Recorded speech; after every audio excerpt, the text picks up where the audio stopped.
It's that tune in Art 9.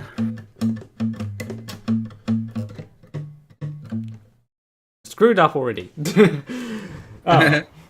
Anyway, let me switch over everything so that I'm sure I'm live. You are. You've just gone live. Yeah. All right. Let me switch over to the... Oh, wrong one. There we go. Ahoy hoy, I am Plan a Walk, and today we're going to have an open debate moderated by FTFE. Joe Blogs is joining me. We'll get a few things out of the way first, and then we'll let people in. If you want to join the debate, just join the Discord and go to the debate waiting lobby and wait to be brought in. If you do get it let on, if there's no one else at the debate waiting lobby, you've got as much time to discuss. But if there's someone else, I do want to try and get through different people throughout this debate so that it's not just the same person all the time, if that makes sense. It's the Discord link is in the description, and you'll be able, for anyone that's wondering. Anyway, we'll get FTFE, who's the moderator. Introduce yourself in case people don't know you. Hello, I am FTFE. I usually do very different content to something like this. I argue with the flat brains that think the world is a magic flying frisbee. Yes, I did just straw man your non-existent model. Stop crying. Honoured to be invited here to moderate this debate. I am going to stay completely impartial. My views are completely irrelevant to the topic of the debate. I am here to simply moderate both sides to try and keep people on topic. If questions are asked or by one person, just be respectful and try and answer that without over talking. Hopefully there won't be a need to mute people or anything like that. And I'm very interested to hear people's views. Please try and be respectful. I know this can be a very personal subject, very triggering to some people in some ways. So just please try and be respectful in the way that you phrase questions or put your opinions forward. Opinions are welcome. Trolling is not. I will be quite harsh on people that are clearly trolling and just remove you or whatever needs to be done. So please, if you want to have a good stream, just be as respectful as you can to everybody else. But yeah, thanks Plan a Walk for having me on. No problem. All right, and Joe, when you introduce yourself. Thank you very much. So yeah, I'm Joe. I am trans female myself, openly so. And I do a few different things. So I've got a YouTube channel, although I haven't posted on there in quite a long time. If you want to see some more, please go and subscribe. It might give me a bit of a nudge. I'm also, though, a trainee counsellor in my final year. So next year I will be a qualified therapist, going really towards the gender identity side and trying to kind of like help people who might be questioning or trans themselves who are struggling through aspects of their life. In other aspects of my life, I'm also, I won't say the company name, but a very well-known leading banking group. I am their LGBT employee network global gender identity officer. Bit of a mouthful, but I do a lot of other stuff around that kind of stuff as well. And I am one of 4 people who run a peer-to-peer trans support group, and we're on Facebook and on Discord. So if anyone wants to sort of like join, if you're trans yourselves, give me contact and we'll have a chat. All right. I just had a sort of message that said that I'm too quiet. I've boosted myself a little bit more so that hopefully I'm not too quiet. Maybe I should start yelling. Hopefully No, the it's debate... okay. It's not a flat earth debate. We don't need to do that. Or I could get a little bit closer to the microphone. Yeah. Can I just clarify one thing? People are asking in the chat, what are the areas of topics for discussion? Is it specifically what your position is, Plan a Walk, and whether people agree with that? Or what is the, if people want to join, what is the topic that they are going to be discussing? Okay, good question. That is something that I want to clarify as well. it's basically whatever people disagree with me on. So I've made several videos recently that people have taken issues with, right? And it's there have been a few trans people that have taken issues with what I've said, and that's fine. But it's generally not been. It's generally been people that think that I cannot think that my definition of a woman that I like to use is circular. People that what's some other things that people that disagree whether about certain brain structures, and there is some grey area with that. I'm blanking on all the different things, but if there's something that you disagree with me on that I've said, feel free to state how you disagree, and we'll get through those topics. Well, why don't you just spend a minute or two reiterating your position so that people have an idea whether they're in the chat watching right now, if they disagree with you or not. Would that be all right? Yeah, so my position on this is generally that we need to respect trans people, and that this does mean using the right pronouns, using the names that people prefer, just basic respect.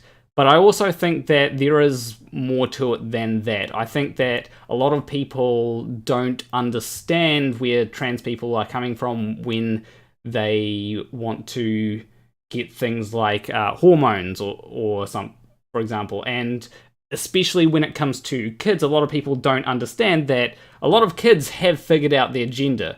Now, there is obviously the thing of, is it okay to give kids things like hormones or puberty blockers? And I think that generally, when it comes to trans people or trans kids that have undergone that have had a gender dysphoria diagnosis, that it is fine to give them puberty blockers, because that gives them a bit more time to basically work out their gender and stuff like that. And I think that a lot of people I think that a lot of people disagree on those kinds of things, because the position tends to be position tends to be that kids cannot consent, so therefore they cannot consent to taking something like puberty blockers. But I, on the other hand, would say, well, kids don't really consent to puberty either, Interesting, yeah. Okay. And Joe, first off, lovely to meet you. I don't think we've spoken before. Great to be on the stream with you. Would you agree with Planner Walk's positions? Is there anything that you'd like to add to the conversation that people come in and discuss? So, yeah, I do broadly align with what Planner's saying. I think there is a big difference in between cross-sex hormones and also the puberty blockers, which some people maybe don't kind of recognise. I think that, trans women are women. It's valid. I think if you believe you are that gender, you are that gender. You might need some time to go through it with somebody or yourself, however long it takes, but you are valid in that kind of assertion. I think that trans people tend to have a harder time of it at the minute than people who are in the wider LGBT community. But I also recognise that even more so, non-binary peeps also, it's even worse for them, because they have such a hard time in trying to communicate what they are and trying to get the other person to even understand. And really, it's about a lack of empathy from the other person, and because they just literally can't twig on what's going on with that other person. They've got nothing to relate to. And I think that's where a lot of the lack of understanding might come from. Yeah. All right. So okay. That's brilliant. I mean, so that's the basic positions that we've got here from both Joe and Planner Walk. So Planner Walk, what's the best way for people to join and have a conversation? Basically join the debate waiting lobby, and I'm going to what I want to do is there's going to be a limit of 2 other people that disagree with myself and Joe that can join at any given time. I think I said earlier that I want to try and get through like as many people as we can. Yeah, once you're ready, bring them in, FTFE. I believe I've given you the permission. All right. Okay. How do I do this? How do I bring them into this into the room? I think you just drag them. Oh, right. Okay, brilliant. So I'm going to bring in Static and Brenda. I'll unmute the pair of you, or if you unmute yourself. I think they. Yeah, there we go. Yeah. Brenda, Static, hello. Well, I guess I shouldn't be here because I don't really disagree with anything. I just want to thank Planner Walk for having this. I think it's good to have this discussion. And if there's any way I can contribute, I'd like to do that. But I don't really disagree, so maybe I should just bow out. Is there anything about Joe or Planner Walk's position that you have questions about, or do you generally align with what they both said? I generally align with everything they've said. Okay, well, maybe at some point we can bring you back in to discuss with somebody else who has the opposing position. But well, thank you, Brenda, for coming in and saying that. Thanks, Brenda. So Static, hello, how are you? Not getting any audio from you. The loveliness of live streams. Yeah.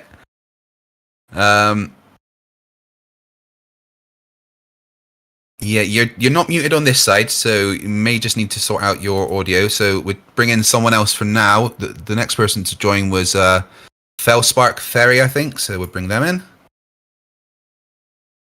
Fellspark, if you could just unmute yourself, please. Hi. Hello, Fellspark. How are you? Hey, guys. Hello. Hello, welcome. Thank you for joining.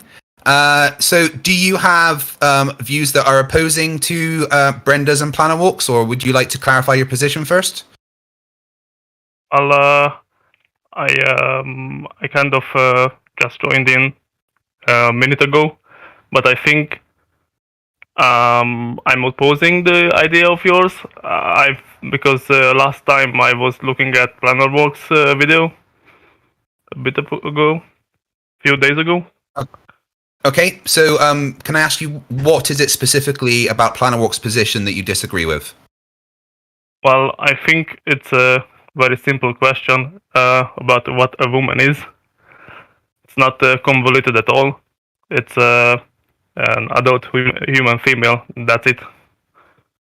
Okay, so I think that the way that I would tackle this is that you can have different definitions for a word. So when it comes to woman, you can have adult human female, but you can also have other things like, as I described it, as an identity that is typically associated with things such as femininity and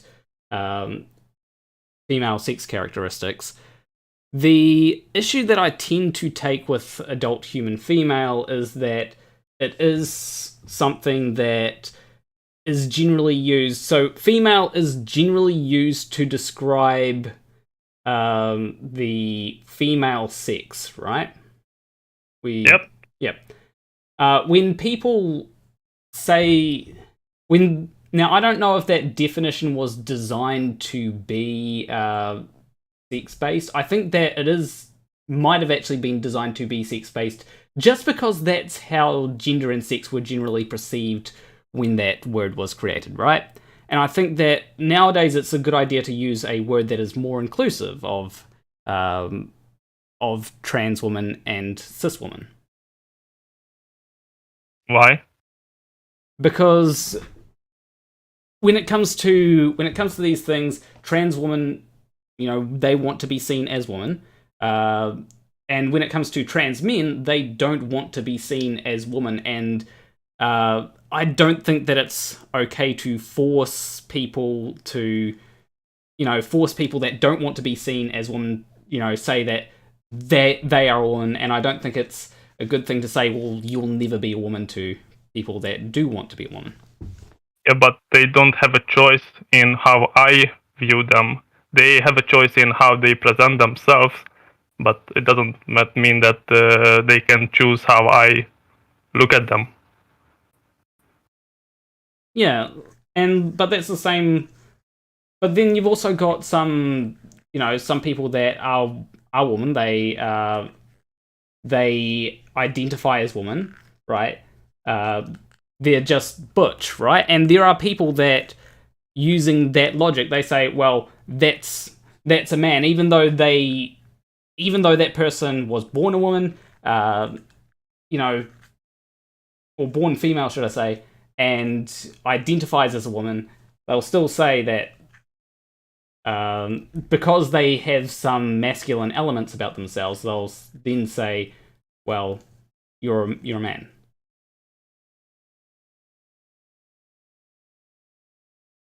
If I can jump in as well, right? So I would say, right, so a woman is an adult female. I'm adult. I would say I'm female, so I'm a woman. End of, yeah? But yes, it's all down to, and it's quite, it's the mixing up of gender and sex, and the definitions or all the rest of it, which is understandable if you haven't been involved with that sort of area before. And we can't choose how you are going to view us, but isn't that just like the same as saying you're not trans if you pass, but you are trans if you don't pass? And actually all you're doing is judging somebody by their appearance. Everybody's judging everybody based on appearance. Well, is that the right thing to do, though? Yes, everybody's doing it. And I'm not judging by saying that trans people are not okay or a problem or anything like that. I'm just stating a fact that they are not women. They are trans women, and that's okay, I think. Why can't they be woman, though? Because a woman is an adult human female, and the trans woman is an adult human male. I'm an adult human female.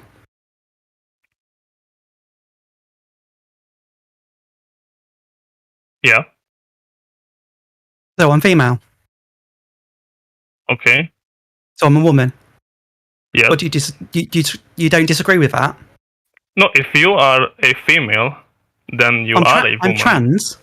I'm transgender. I wasn't labelled as a female when I was born. I was labelled as male when I was born. But then I disagree with your definition of yourself. But you actually was agreeing when you thought I was cis, by the sounds of it, and you thought I was born female.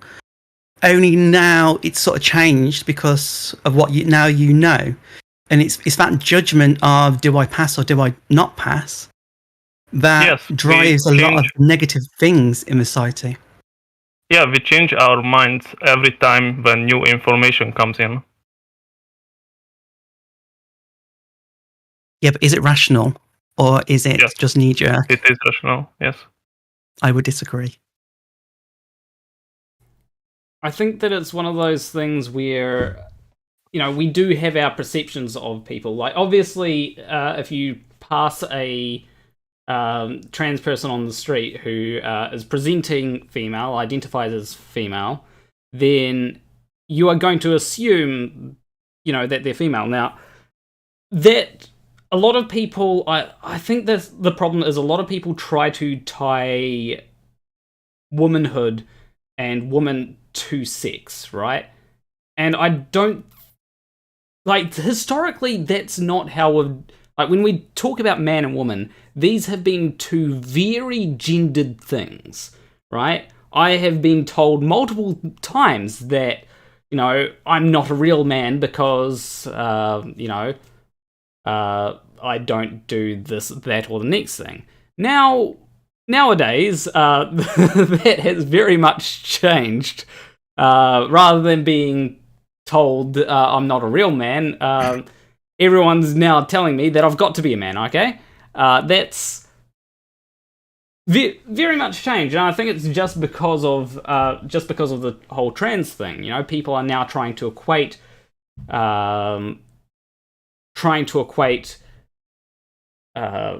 being a man to being male, and when I say male here, I mean your sex as being male, and trying to equate being a woman to your sex as being a woman. I don't think using these definitions is very helpful, to be honest. Do you think your sex does not inform your gender? Oh yeah, like, I don't deny that sex and gender are definitely intertwined. There is correlation between these things, but I don't think that it's something where if your sex is one thing, then your gender is also going to be that thing. I think your gender can be different to your sex.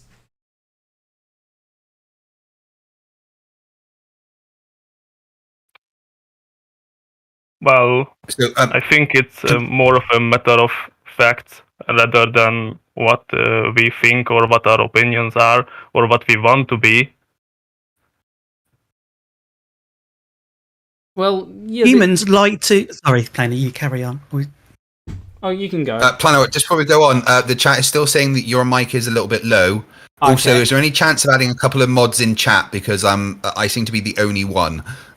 Yeah, I'll see who do I trust in here. I'd recommend Heat Shield if he's willing to do it. That's the person who I was actually thinking. I'll also add And maybe Brenda as well. Brenda. I haven't. Yeah, I'll add Brenda. I also added Microraptor. Remember, guys, in the chat, questions and discussion is welcome. Please just be respectful of everyone's position. Like I said, I understand this can be an emotional subject and a triggering subject to a lot of people. Please just try and keep it as friendly as we can. Yeah. Okay, so Static seems to have left, so I'll bring in the next person as well, which was Nebulan, and see if we can add something else to the conversation. Nebulan, you're in. Could you unmute yourself? Whilst that's going on, I'm going to boost my volume, because apparently I'm quiet. Nebulan, hello. Hello, can you hear me? Yes, we can. Yes. Thank you for joining. Welcome. So just before we get started, does your position align with Planowalk's and Joe's, or do you oppose their position? My position is I'm still trying to find my position. I have reached the position that I do not understand what it's like to be transgender, but that's okay. It's okay for me to try to be supportive without trying to relate. I've kind of given up on that. At one point, I was a bit more of a tomgirl and thought, okay, do I need to... Anyway, that's beside the point. I actually have a question for Joe, if that's okay. Joe, is that okay with you? Absolutely. Yeah, please go ahead. I'd like to... in the discussions I've had with real-life friends and on Plainer Walk's comment section, what does the psychiatry field, you said you were doing therapy, what do they look for in diagnosing a child as transgender, or even an adult? What do we look for? Well, that would probably be a bit above my pay grade, if I'm honest. I wouldn't be kind of diagnosing people. I would just be helping them sort of discover things. But normally it's to do with their appearance, how they live their life, their name, all the different aspects of themselves in some way doesn't feel right.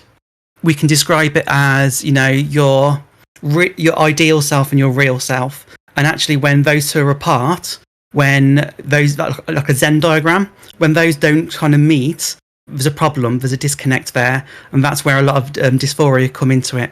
What you find is when people who think they might be trans or are definitely know they're trans, they start making changes. They start kind of making more acceptance even to themselves, because we might have internalized transphobia towards ourselves as well, which is common.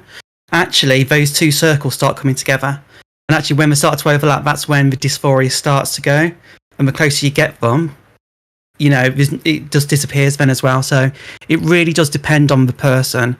their starting positions and how they view themselves. Someone might not kind of be wanting to transition all the way. They might see themselves somewhere in the middle or not align with a gender at all. So it kind of does depend on the person, but it really is that disconnect and what's causing them, the anxiety and whatever it is behind it. Okay, thank you. Did you have anything else, Nebulum? Was there anything about what Planet Walk or Joe said that you disagree with, or are you happy with everything? I think I'm happy with the idea that these things need to be taken on a very personal basis, very individualized. I think that might be part of. Yeah, I think that's where I am, and that answers my question. Thank you. Okay, thanks for taking the time to come on. All right. Okay. Before we go on to the next person, we just got a super chat from Silver Harlow for $10. So thank you, Silver Harlow. They say, it's not a perfect analogy, but there was a time in the US where black people, humans, wanted to identify as human and were told they couldn't really be human because they were assigned beast at birth. Oh, wait. It's not a perfect analogy, but there was a time in the US where black people, humans, wanted to identify as human and were told they couldn't really be human because they were assigned beast at birth. Just that came through a little bit too late, but yeah. Yeah, on there. Okay, so we've got two new people in. We've got Halo Squirrel and John Soul. Halo Squirrel, hello. Let's talk to you first. You unmute yourself, please. Hello, how's it going? Hello, thank you for joining. Could you just tell us if your position aligns with what Planet Walk and Joe has said, or if you have anything you disagree with and you'd like to state your position properly? For the issues that have been discussed today, I'd say it's significantly aligned. I am also a trans person myself. I had listened a little bit to the debate earlier. One of the people who had come on disagreeing, I had a point that I had wanted to say towards that when he asked why we would call somebody a woman or a female on their terms other than on the terms of the fact. I believe that kind of comes down to just a common human decency thing. Like, why do we give each other any kind of accolades of respect is just because we're all trying to respect each other as humans. And so if someone says, my name I might be born Charles, but I'd like to be called Charlie. Like, if you say, well, no, the fact is your birth certificate says Charles, then that's your name. You don't get to change your name unless you go down and legally get it all done. I think that kind of speaks to that issue right there. Okay. Planet Walk, shall I bring Felspark back in to respond to that, or? Yeah. All right. Okay, Felspark, I'll just bring you back in a sec. Thank you, Halo. Felspark, that was good. Yeah, that was brilliant. Felspark, if you could just unmute yourself for me. So did you hear what Halo Squirrel said there? Yep. And how do you feel about that? I think respect is given, but still my position is the same. You can ask and present yourself as you want, but it's my choice to obey or not. I mean, yeah, everybody has the ability to do whatever they want. You can break all the laws in your nation if you want, but we don't do those things for reasons. And one of the reasons we might call a doctor is not just because they went through the process of getting a PhD, so they are factually a doctor, but because we respect them as such. There are people that might have a degree, a PhD, but because they have opinions or views that you find disagreeable or disrespectful, you might not grant them that respect. So in the same way, in your life, you might view somebody factually as not a woman, though that could also be another aspect of this debate. But if you respect them as a person and they ask to be called a certain thing, why choose to then disrespect them actively? I don't think it's disrespectful to face reality. I believe me and the other trans person would disagree here. Yeah. I think I would like to know why people like to fixate on labels so much and put people into boxes just to try and kind of like actually try and put it into their head and go, oh, this person's in this box, so that means I can relate to them in this way, and this person's in this box, so which means I can relate to them that way. Let's just get rid of the boxes and the labels, and we're all human, and respect each other to go, I prefer she, her, please call me she, her, okay then, etc. Did you just assume my species? Some people have mentioned something about that.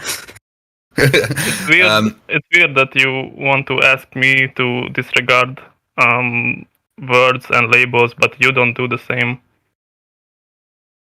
In what aspect? Well, you want me to disregard the labels, but you don't disregard the labels. You still want to be called she, her, and still want to be called a woman. So you care about labels, at the same time you want me to disregard the labels, and I don't think that's fair. At the end of the day, we are in in this society, and excuse me, and it will change very, very slowly over a number of years, right? It evolves very, very slowly. So we've still going to fit in with this society and align with it in some aspects. But surely it's just a basic respect thing, like what Halo was saying.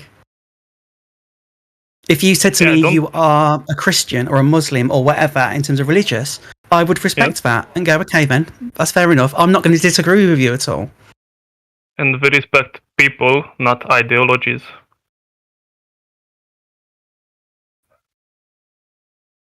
So you're saying you could respect me, but not the ask of using she, her, for example? Yes, that's what I'm saying, yes. Okay, that's interesting. I don't know if anyone else wants to jump on about that one. Well, we've also got John Soul in here. So, John, if you'd like to unmute yourself and join in the conversation. Hello, John. Hello. Hello, thanks for joining. I'm going to just turn you up because you're a little bit quiet. Yeah. So you've heard the positions of Planner Walker and Joe. How do you respond to that? Are you in alignment or do you have objections? How do I say it? It's respectfully is the best way. Sure, but at first, I'm not a English speaking person. I'm from Germany, and my English isn't the best, but because I don't speak much English, so excuse this one. That's okay. You're doing excellent so far. So I would say I'm more like, I partially disagree with certain aspects. I don't agree with the natural aspects, with those things like that people experience dysphoria, and that it is based on how do I say it? Dysfunctions in the brain and with hormones and such things. It's more like a philosophical problem for me, because it's already for me. Is it fine if I elaborate on my standpoint more? Yeah, please do. Please do. For me, it's more like it starts already with the problem that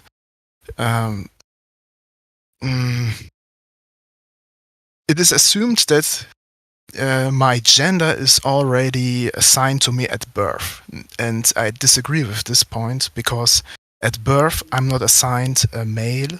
So I'm born a male. I'm 28 years old, and I disagree with that, because I'm not assigned as man in this case. I'm assigned solely on the natural biological aspects of me, which are very rigid and pretty much factual. Surely we don't know everything about it. There's quite some things to learn about it, and I understand it. But it's most likely that I wasn't assigned at birth with that I will be a manly man building cars, repairing things and stuff. It's more like really the basic aspect of the sex in this case, and so that's already a conflict for me to say that we are assigned a gender at birth, and I was raised in a specific way that I was taught by my parents that be a man, man up.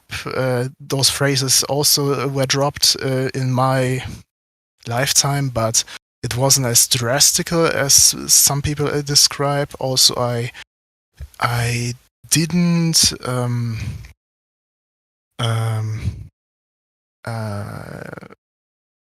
agree with those things, but as let's say I didn't accept them at face value. So it's more like how do I say it? I myself do not really I don't identify as a man because this is hard to say. Okay, please take your time. It's very freestyle, so I'm sorry. That's okay. It's okay. Absolutely, it's fine. This is a complicated thing to discuss even in your native language, so I think you're doing amazingly. Well, okay. So long I try to focus on the next points I want to say. That's the first part, the cis part, the assigned at birth. Could you two say your part to this or to my opinion? Do you want to go first, Marina? Okay, so the whole assigned at birth. So basically, you've got gender and then you've got sex, right? So as you've pointed out, when you are when you're assigned a gender at birth, that gender is typically based on your sex. That's because there are typically alignments between gender and sex. They're typically seen as one and the same, but that doesn't have to be the way that it is. Now, obviously, you've identified that gender roles are a thing. So, gender roles are kind of things that we've just said, this is the way that, if you're a man, then you have to be a manly man, whatever that means. And if you're a woman, you have to be ladylike or whatever. And those are the gender roles, So, for example, as a kid, you might be told, if you're a boy, you can't play with dolls, or if you're a girl, to be pretty, or I can't remember what girl. I had a sister. I should know this stuff, but yeah, you're told certain things, and those are gender roles, right? And it is good that a lot of people are dropping gender roles, I think, right? But then there is also and I think this is where you generally disagree, there is also a gender identity aspect to this. So this is all to do with stuff going on in the brain, and a lot of this is to do with... So I think that it's a sort of the grey area between sex and gender, because there are certain sex characteristics like that typically develop during puberty that will often that often might cause dysphoria if you experience gender dysphoria, and that is something that I think the gender identity side is more disagreeing with. Now, you can definitely get gender identity with gender dysphoria, I mean, from being told you have to do this thing or do that thing because you're this, because these are the gender roles that we place on you. But I think that there's also the maybe an accurate way of describing it might be body dysmorphia, or something similar to that at least. And that's where, because people do get body dysmorphia, and I think that that's one of the things that might be a way of describing it. And that is something that we get into the grey area between sex and gender. So I don't know if Joe has any disagreements with that, or if... I like the point John kind of raises. Yeah, so you were assigned your sex at birth by doctor, professional, whatever. Then, in a way, your parents will be assigning you your gender with all the information they've got in front of them. They might do that just purely from a scan. I mean, look at how many people go to scans and go, well done, it's a boy or it's a girl, and then they go off and buy all the pink stuff or all the blue stuff. And that's how they form the room and all the rest of it, and they conform to those gender role stereotypes. So while, yes, you are only really assigned your sex at birth and not the gender, actually it falls naturally that you really are assigned your gender at birth as well, based on all that information for 99.99% of the population. And it really does depend on the parents and how they want to bring their children up. That's what I would sort of say on it.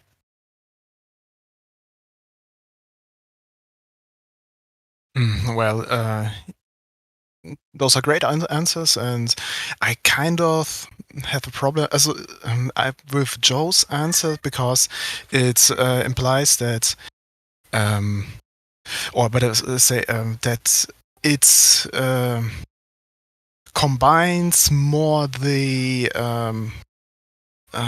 gender stereotypes or the gender roles which Planner Walk talked about, and I know it's intertwined somewhere, and it's affecting each other, but it's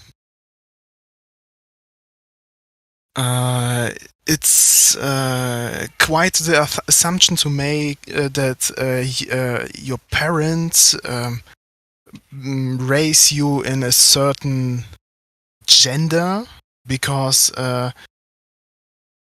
on what parts we would like to agree on this. Is gender more a social social construct, or is it just the gender roles which are the social part of it, and or is it, or does it lean more to sex, and or better say, more the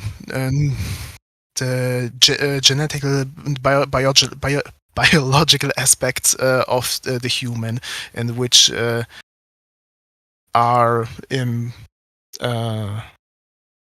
not aligning with the say a sex you are born with, if this is quite right if I say that. So yeah, I would say people tend to be raised, if you look at every population as a whole, you tend to be raised with your sex and your gender aligned, and it's going to be, your gender will naturally align with your sex for bringing children up, and that's just what we see around us in society. That's how it is. If that was different in the future, and actually people were brought up more a neutral manner, fine, absolutely fine, and I would actually encourage it. But even by saying, what about someone's name? Because I don't choose my birth name, my parents did. So, and that's the same for everybody.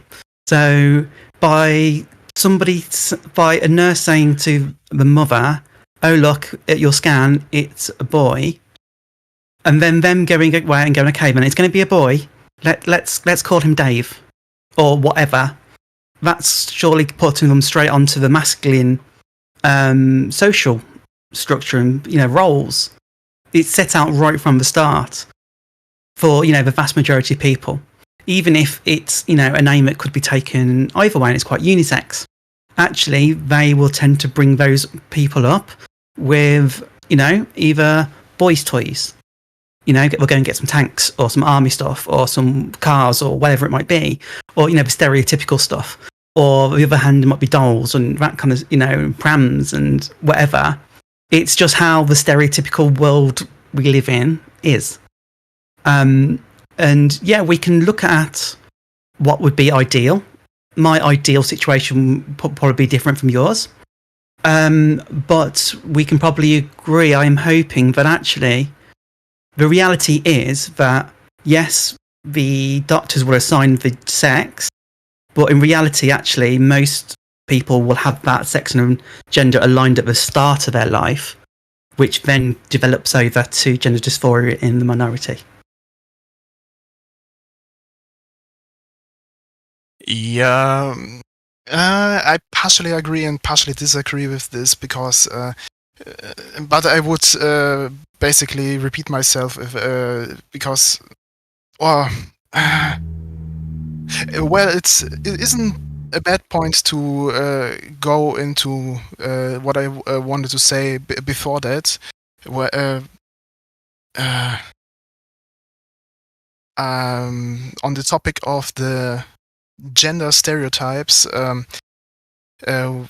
which flow into the raising up the children with the corresponding gender.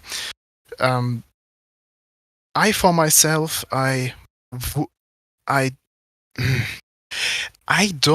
wouldn't say I identify myself as a man, but I still I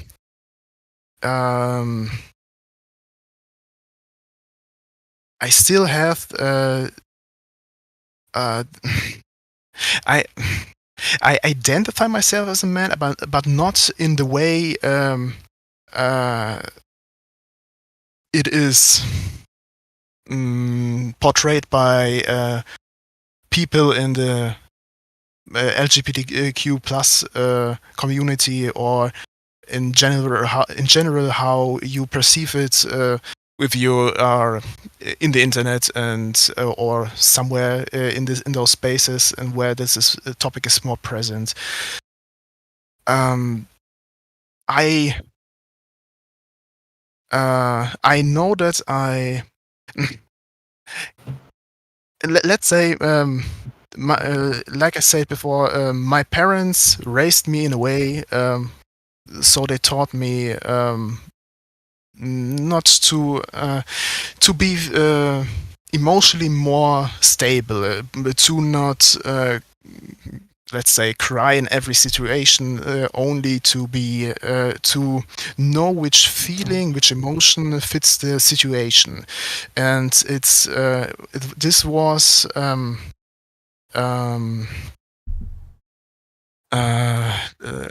how do we say it, is associated with the stereotypes, manly stereotypes. I don't agree on this, those manly stereotypes of those gender roles, but still I am feeling more like that's a hard topic. Okay, so you would say that you are non-binary in some sense. We don't feel aligned with the definition of a man. But not really. No. Sorry that I interrupt, but because that doesn't go in the direction I wanna. Like I say, I identify with many aspects of being a man, the stereotype role, but not identifying, but I I feel most of those things in certain situations. For example, let's say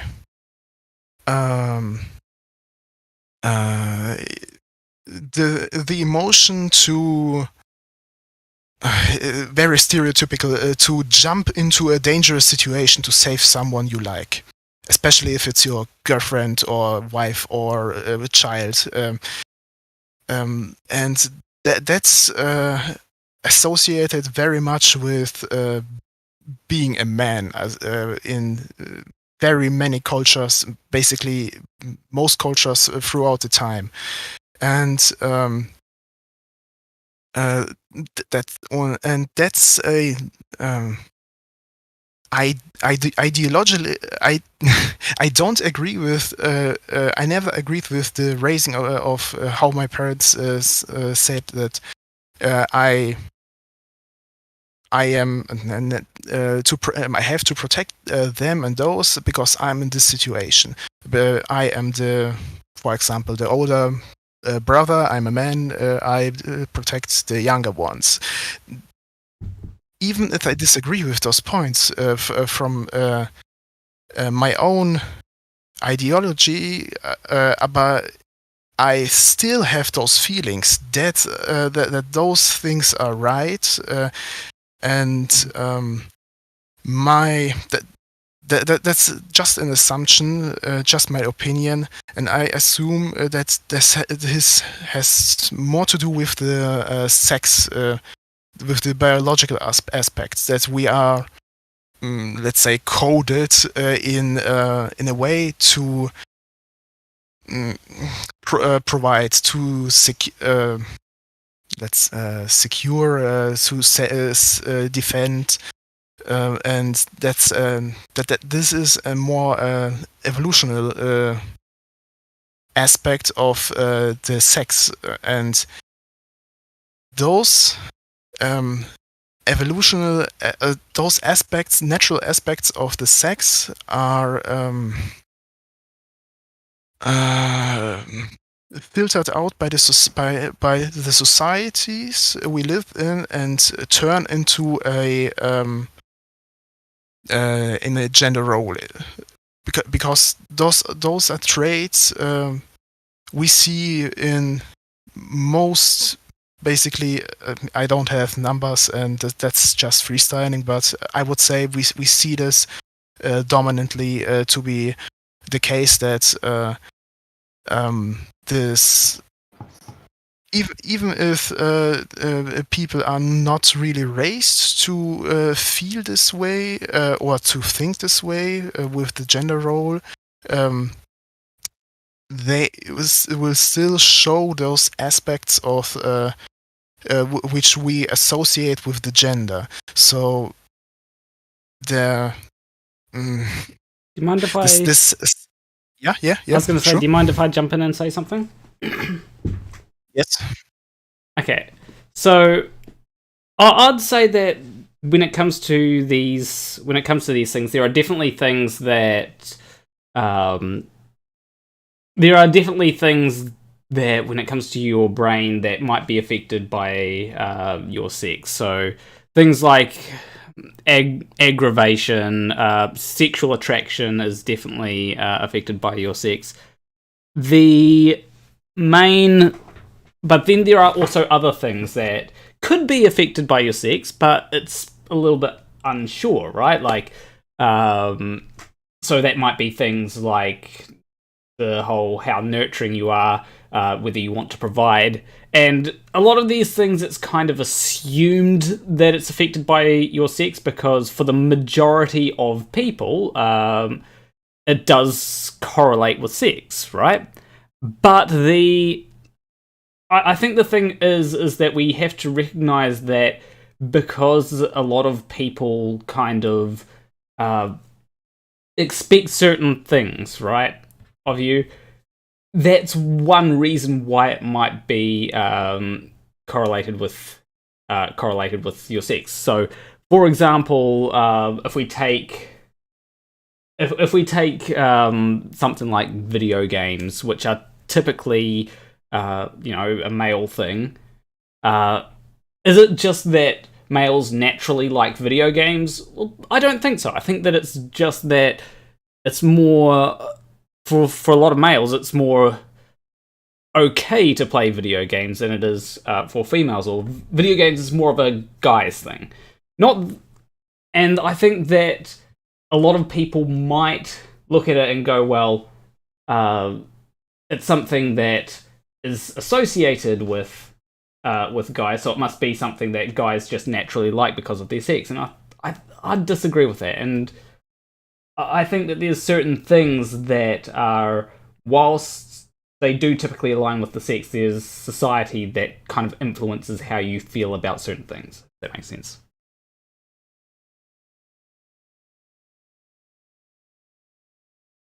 I think you can still have a moral compass, regardless of sex or gender, and you be you. Everyone can, I can put an argument in to say absolutely everybody on the planet has a different gender identity. And I could happily stand by that. Doesn't mean it's true, but it's one of those things where you are really going into a philosophical area. Yeah, thank you. A philosophical area. Okay. We're going to bring someone else in as well to join in the conversation. They've been waiting. They got timed out because they didn't get to say anything. So I'll just bring in La Pizzle as well. Could you unmute yourself? Hi. Hello. Thanks for joining. What would you like to add to the conversation? Yeah, I mean, I don't want to derail what everybody else is talking about. I just had a question that I thought of a while back, and then I have a follow-up after that, if that's okay. Yeah. Is this to anyone in particular, or? Yeah, anybody who's on the sort of, well, you'll see based on the question, but anybody who disagrees with me, basically. So my question would be, do you think that there's a meaningful and substantial difference between biological woman and trans woman? And my position would be there is. So I'm just wondering, is there anybody here who disagrees with that? Joe, you seem to have something to say? Yeah, I would say no, there shouldn't be. In an ideal world, there shouldn't be. Why do you think there is? Well, I mean, I could see what you're saying. I don't know if this is what you're getting at, but maybe are you trying to say that in an ideal world there would be surgery available that would be able to give trans women the same reproductive capabilities as biological women? Is that what you're trying to say? Are you assuming that all biological women can have reproductive no things? But that doesn't happen with everybody. Yeah, so just like the average woman, biological woman, I should say, is able to reproduce. And yeah, so my point in saying that anyway, I understand that you disagree with that. My point in saying that is just this. There's a few situations, I'm sure I could think of more, but 3 come to mind. They would be conversations with your doctor, dating, and then government health benefits, where the word woman does not encompass everything that a trans woman needs to communicate. So, for example, in dating, most men are not going to be interested in a long-term relationship or marriage with a woman who cannot reproduce. So, in that situation, the trans woman likely needs to communicate that they are a trans woman. In conversations with your doctor, you might be more likely to develop certain diseases, certain types of cancer, depending on your biological sex. So the trans woman might need to communicate to their doctor that they are a trans woman. Likewise, similarly with government health benefits, trans women may qualify and require different health care and health benefits from the government than a biological woman. And then the trans woman would need to communicate to the government that they are, in fact, a trans woman. My point in saying all of this is just that using the word woman on its own in all of those situations, and I'm sure many more, does not communicate effectively everything that needs to be communicated. And that's why I think that it's useful. There's utility in using trans woman as opposed to just woman. Can I say something? I just want to jump on the dating part in particular, because sure. when it comes to that, like, I think that when you date someone, obviously you should tell your partner about everything. If you're going to date someone, I think it's important that both communication is a thing. But I also think that it should be one of them things where, like, some woman, biological woman, just can't have kids, right? And so I think that it's something where if kids is a thing that you want, and you get with someone who just can't have kids, maybe they've gotten their tubes tied, or maybe there's just something that caused them not to be able to have kids, then I think that should be communicated in general. And I don't think that whether you're a woman or not is relevant to that point. But I do get, but that being said, I do understand, like, if you have certain bits or something, right, that should definitely be communicated to your partner, and maybe saying something like, "Oh, I'm trans," is a good way to communicate that sometimes. Yeah, of course, and I completely agree. I think that any woman who doesn't have the ability to reproduce should communicate that with their dating partners early in the relationship. And I think that, you could say, I can't reproduce, I have these organs, whatever, this genitalia, whatever. You could break it down into its component parts. But I think you save a lot of time and effort, and it's much more useful and effective to just say, I'm a trans woman, and skip all the hassle. It communicates all those things at once without having to bring out all those extra details. Yeah, I think that there's also definitely a lot more to it than just saying that. Like, because if you have had surgeries, for example, then I think a lot of people, when they think trans woman, they think you have guy bits, right? And I think that sometimes you just saying that you're a trans woman is a little bit of using a broad term to try and communicate something specific, and I think it's just best to specify. But obviously, it should probably be communicated to your partner if you're trans. Although, Joe, I don't know if you have anything to say about that. Well, just before, if you don't mind, I'm sorry to cut it up, but I just wanted to say one thing. Yeah, I think communication is really important, and I think that it's impossible for a trans woman to communicate with their partner effectively without using a word besides woman. So they can't be just women. They're similar to women. They are women, but they're trans women. There's differences.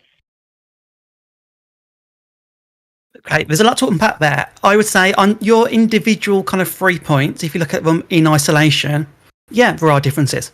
I agree. Does that mean that in those situations it's best not to use the word woman or female? No, I disagree with you there. I think, why do you have to describe it in just one word? Even by putting trans in front of it, it's sort of combining two words anyway. So why can't you just have that discussion and talk about it? If anyone sort of brings up that kind of sort of the dating aspect of it, it's a fair point. I do think people should sort of disclose things appropriately, but it's almost like I could say, well, are you afraid that maybe you might go on a dating site and be surprised by something which you wasn't told about? Do you think that would actually come up? Well, personally, I think it's immensely unlikely, just statistically speaking, and personally as well for myself. I think there's almost no chance it would ever happen. Yeah, I would agree with your initial 3 points, but actually, why do we have to put it under a separate label? Why can't it be encompassing with all that? If words and meanings change, then actually, why can't those trans aspects be incorporated into woman and also into man and also into whatever non-binary personality or gender role that you identify with? Well, I think that, again, in an ideal world, it might be possible for all of these components to be included under the word woman. But the reality is, in the society we live in right now, if you go to your doctor as a trans woman and you tell them you're a woman, or if you go into the dating market and you tell them that you're a woman, and you don't say anything else about it, in a way you're being deceptive, and it might end up causing harm to yourself or others. And so it's possible that in the future, when every person in society is more educated and more understanding, it's possible that the word woman will have the utility that it needs to be effective for trans women. But in our current society, it lacks utility that is, I think, very important. You'll be amazed of how many people don't read descriptions. Okay, I was using dating sites last year. My very first line was trans woman, trans female, whatever I kind of put it, my age and whatever. Yeah, the amount of people who end up in conversations with me and then go, "Oh, I've just read your description." Yeah, so you can't rely on even just that to solve things. Well, I agree. I mean, if people aren't reading your description, then there's nothing you can do other than providing it to them again. But that's not your responsibility. My point is just that, and that, I mean, this is really all I have to say. So this will be my closing statement. I appreciate you guys for having me on. But my point is just that in the society we live in right now, just to reiterate, there is utility in using the word woman and using the word trans woman. There's differences between the two. I would argue that you save time as a trans woman by just referring to yourself as a trans woman. And maybe one day society will get to the point where all women can get the same utility from the word woman. But that's my whole argument. Yeah. Can I do want to say something which is a little bit tangential, but kind of is about the medical point that you brought up. Because I remember hearing a story. A girl goes into the doctor, right? Has a problem or something, and the doctor asks if she's sexually active, right? And she says, "Yes, I am." And then the next question the doctor asks is, "Do you use protection?" And she says, "No, I don't." And then the next question that the doctor asks is, "Okay, do you think you might be pregnant?" And she says, "No." And the doctor looks at, I think the doctor says something about the importance of using protection and stuff.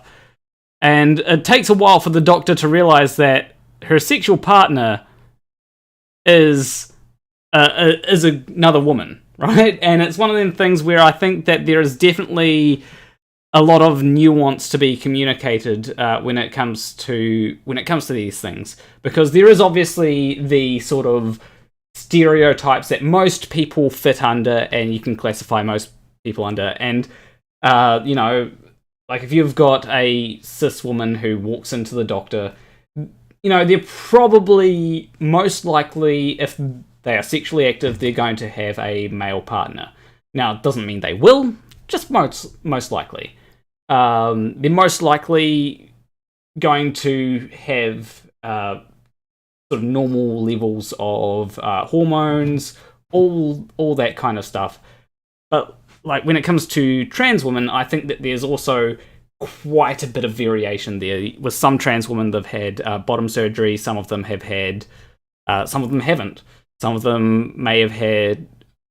There's like millions of different, well, not millions, but there's quite a few different surgeries. I keep on learning about new ones all the time. So I think that's an important thing to communicate to your doctor, if it is important, obviously.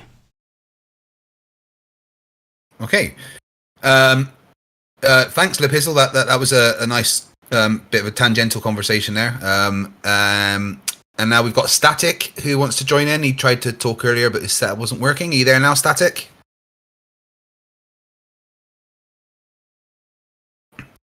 I'm not hearing any static. No. Also waiting for that, I do have another super chat that I want to read out. And I've turned off the bot from interrupt, because otherwise it would have interrupted. Lucy's... YouTube's trying to tell me to insert ads. Lucy's Adventures for... Yeah, that's a new thing. It keeps telling me, oh, there's lots of people watching right now, put an ad on. What? No, I don't want to do that, thanks.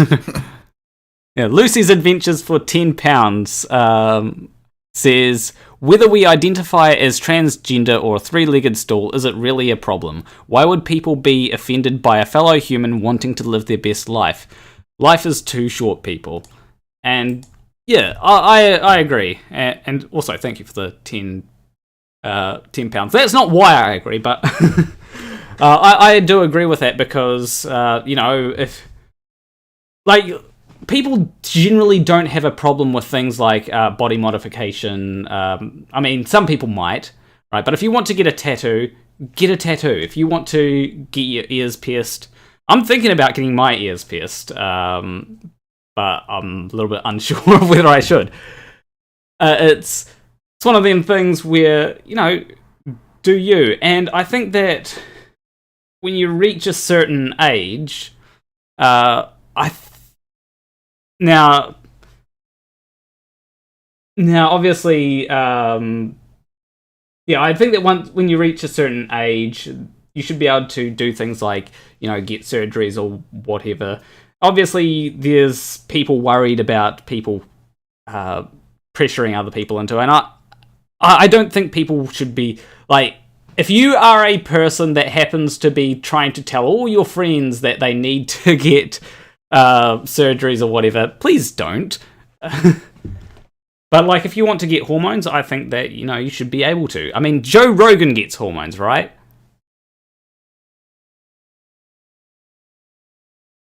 I don't know. Apparently, I don't watch Joe. Apparently, he's on testosterone.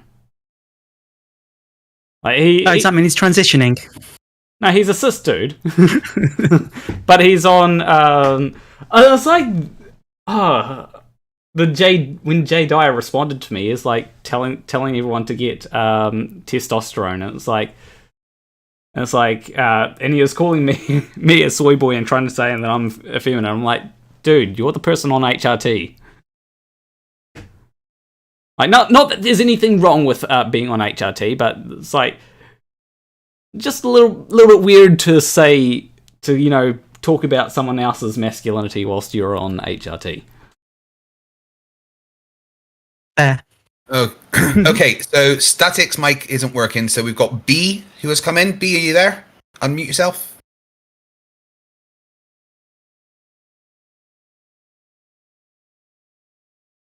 Hello, you are in the debate. Wouldn't be an open debate without issues. I'm actually... Okay, so we've got Static, who's having issues with his mic, and B, who maybe can't hear us and isn't unmuting themselves. Yeah. And then we've got Leon in the waiting room that said they're not ready. So I do want to say, I'm actually very surprised at how this has gone so far. I expected that there would be at least one person that would come on to, really give... really try and give us a piece of their mind, but, it didn't happen, so... He's been quite civilized. Yeah. I'm surprised. Who would have thought? I think that really talks to, most people do agree on trans issues. It's just that a minority of people are trying to make it really divisive. B's Discord crashed, apparently. They're back in whenever they want to unmute themselves and join the conversation. I think so far everyone has been quite respectful. There's been no massive disagreements. And that's, I think, the best way to look at this is to not have disagreements, but to try and make everyone understand everyone else's point of view. Yeah. Which is a difficult thing to do. I very much enjoyed the points that Lepizzle was bringing up about how maybe society has some catching up to do. That I thought that was a very intelligent argument to make with the position that he was holding. Society can sometimes take time to catch up to the way that humanity is progressing, and that's very true. But I would like to hear some actual arguments here and see if we can get a bit of a discussion going. So B is back with us. B, hello, how are you doing? Hello. I don't know if this is working or not. Is it working? I can hear you. Yep, we can definitely hear you. Yes. Okay, good. So, give me a minute to what I was going to say.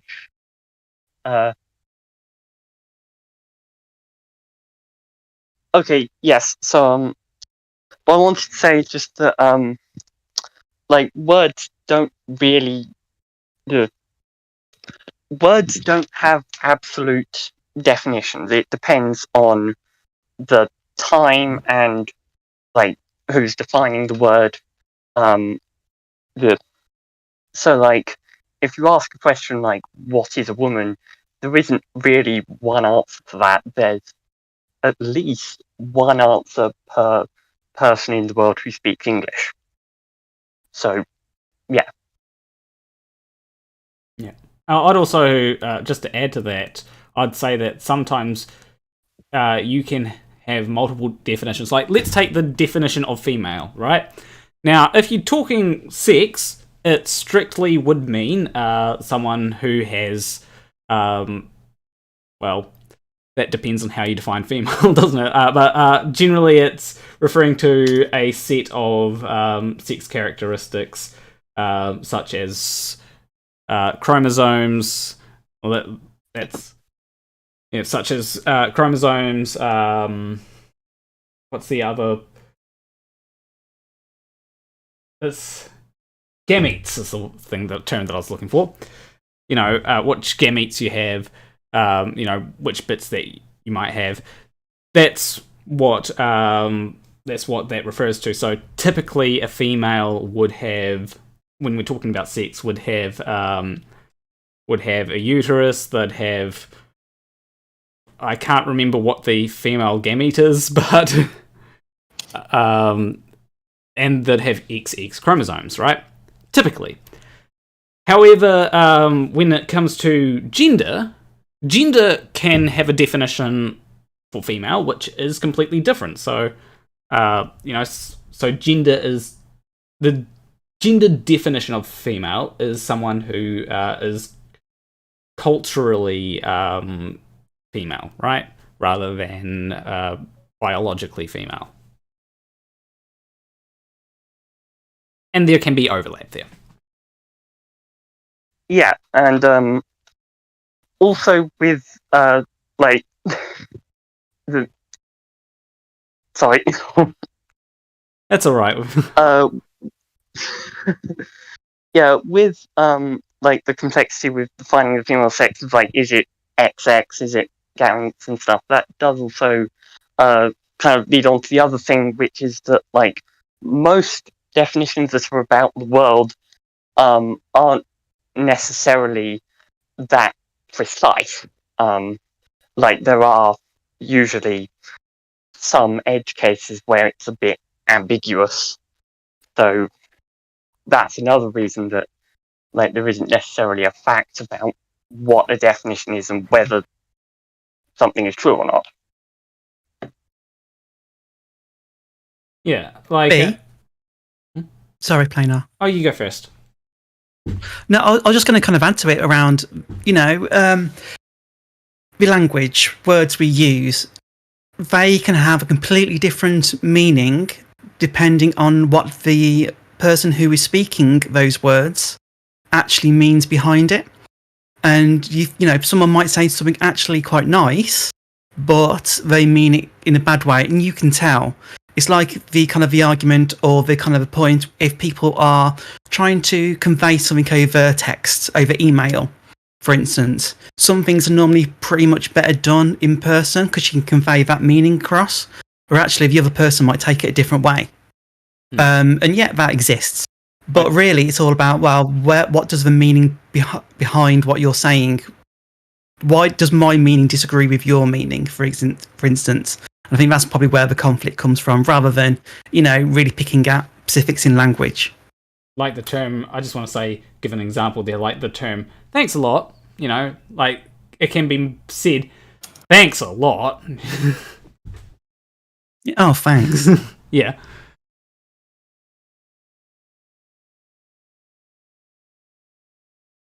I thought they would say something. That makes sense, B? Yeah, I might. It's something I was just thinking. Yeah, that is. Yeah, and.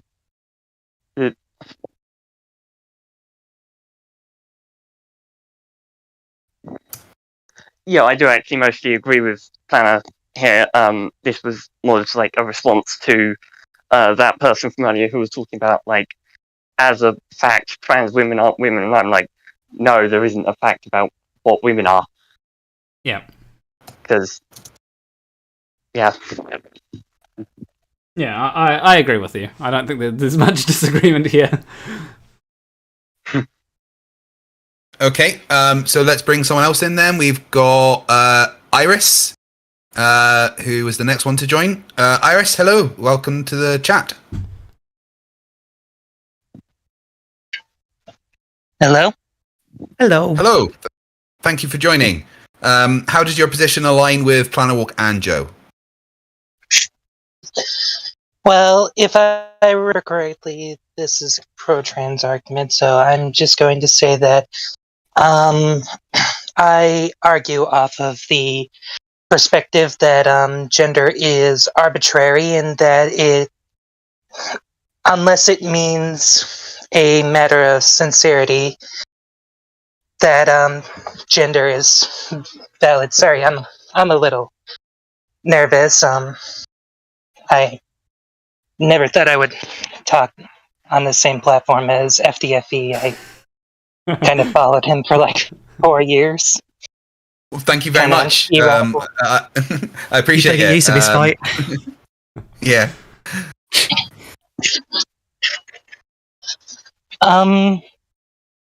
Basically, I was wondering if they think that gender is something that anybody could identify as in, is there like no inherent tie to what determines somebody to be a woman or to be a man? Like, is it arbitrary? That is a good question. Culturally, yeah, I think that a lot of what we define as man and woman is quite arbitrary. And obviously, you have people, because of that, that try to make it, 100% about sex.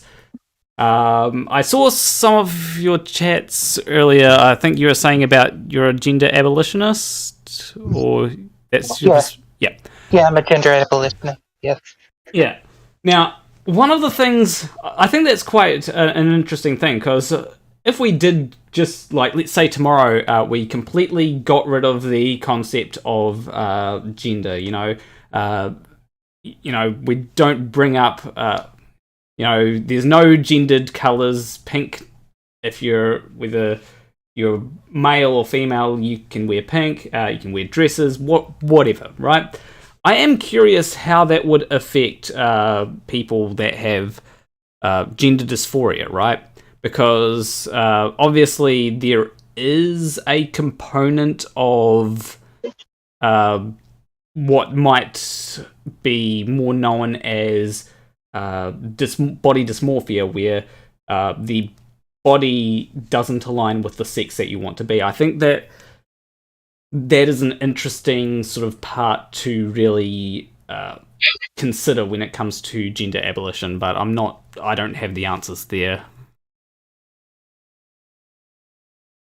Well, if I may, am I coming in clearly, or am I coming in like staticky or anything? No, you sound good. Just making sure. All right, thanks. When I think of gender abolition, I think of the abolition of stereotyping and categorization. So you're not really getting rid of the validity of trans people, but you're getting rid of the classification and allowing people to express themselves freely without means of suppression or categorization. Yeah. I think I agree with that. That would be a good thing. Joe, do you have anything to say about that? Okay. I would say go for it. See what happens. and I think if those kind of things weren't there, on to Planar's point, actually it won't become an issue in the first place at all. So yeah, I'm all for it, but I know it probably won't be adopted for a very, very long time to come, if we are being really honest with ourselves. But you do it. Yeah, no doubt. Gender abolition is something that is far from modern society and would take a lot of time to even implement. But it's the slow increments that matter, the slow steps towards that society. Yeah, I honestly think that if we did abolish, at the very least, abolish gender roles, right? I think that there'd be a lot of positivity that would come from that, especially when you get to like people, like how people choose things like sexual partners. That would be a positive. I think gender abolition would be a positive thing there, especially when it comes to like incels, because I think that a lot of their issue does come from gender being sort of put upon people, and I think a lot of incels probably would do better if they could just express themselves however they wanted to be expressed. Although that's only an idea that I have, not something that I'm saying would definitely happen. Yeah, I would agree with that. Yeah, especially because one of the things of... Oh, sorry. No, you go ahead. Especially seeing as one of the things that typically defines femininity is this idea that you've got to be pure, right? And that kind of thing, it really does I think it really does a lot of harm, especially when you consider that a lot of women are way hornier than you'd expect, and I think that isn't generally expressed through our culture. Yeah, don't think there's much to disagree with. I thought there would be a bit more of a pushback, but I'm kind of glad that we are on the same page. Yeah, that is good. Oh, we've just got a super chat from Microraptor. Whoop whoop. Yeah, 50 sex. Are you going to do your sex? Are you going to do your sex dance? No, I've been told by a legal team that I need to stop doing that. Okay. Well, in that case, I'll just say. I mean, I could do a dance, but I'm not sure if I'm wearing pants. So, not sure if NASA put the CGI on that. Wait, you're not sure if you're wearing pants? That's something you should know. Look down. Can you see your legs? I just see holograms. Oh shit! I didn't finish loading you, did I? All right. So the next person to join was Brady Photography. So we'll bring them in. Brady, welcome. If you unmute yourself and let us know your position and what you'd like to discuss with Joe and Planner here. Brady, hello.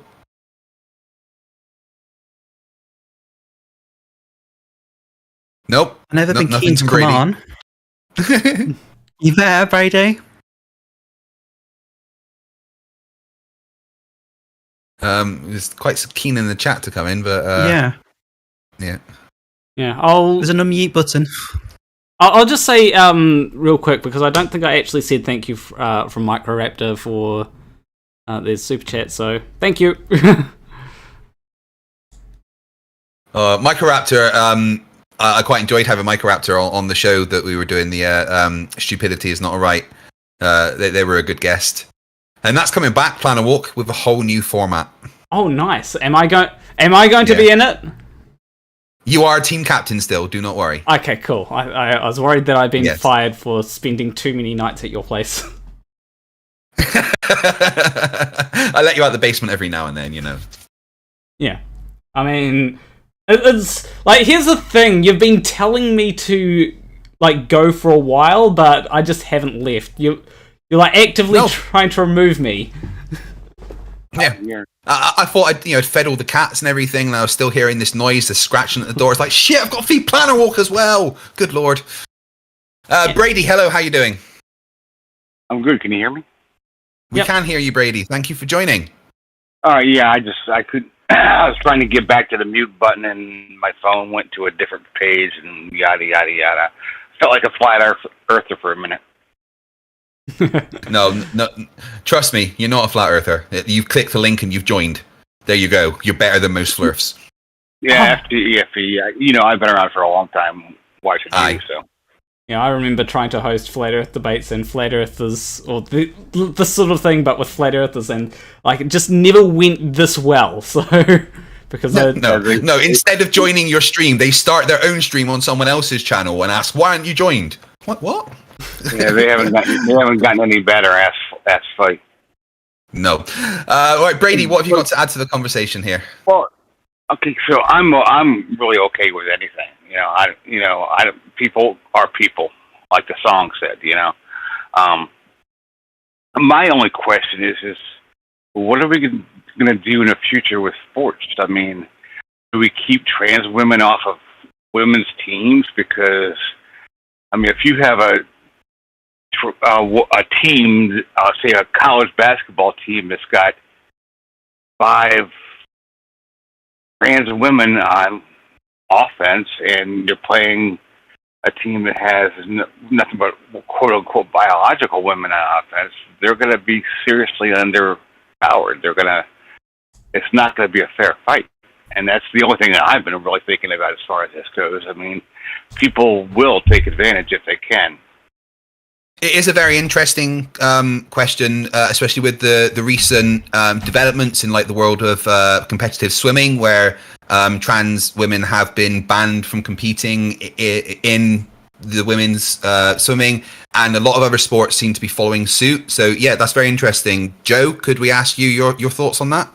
Yeah, I do think it's a bit of a worrying trend at the minute in terms of what we can see, like you say, fight with the kind of swimming and everybody else. And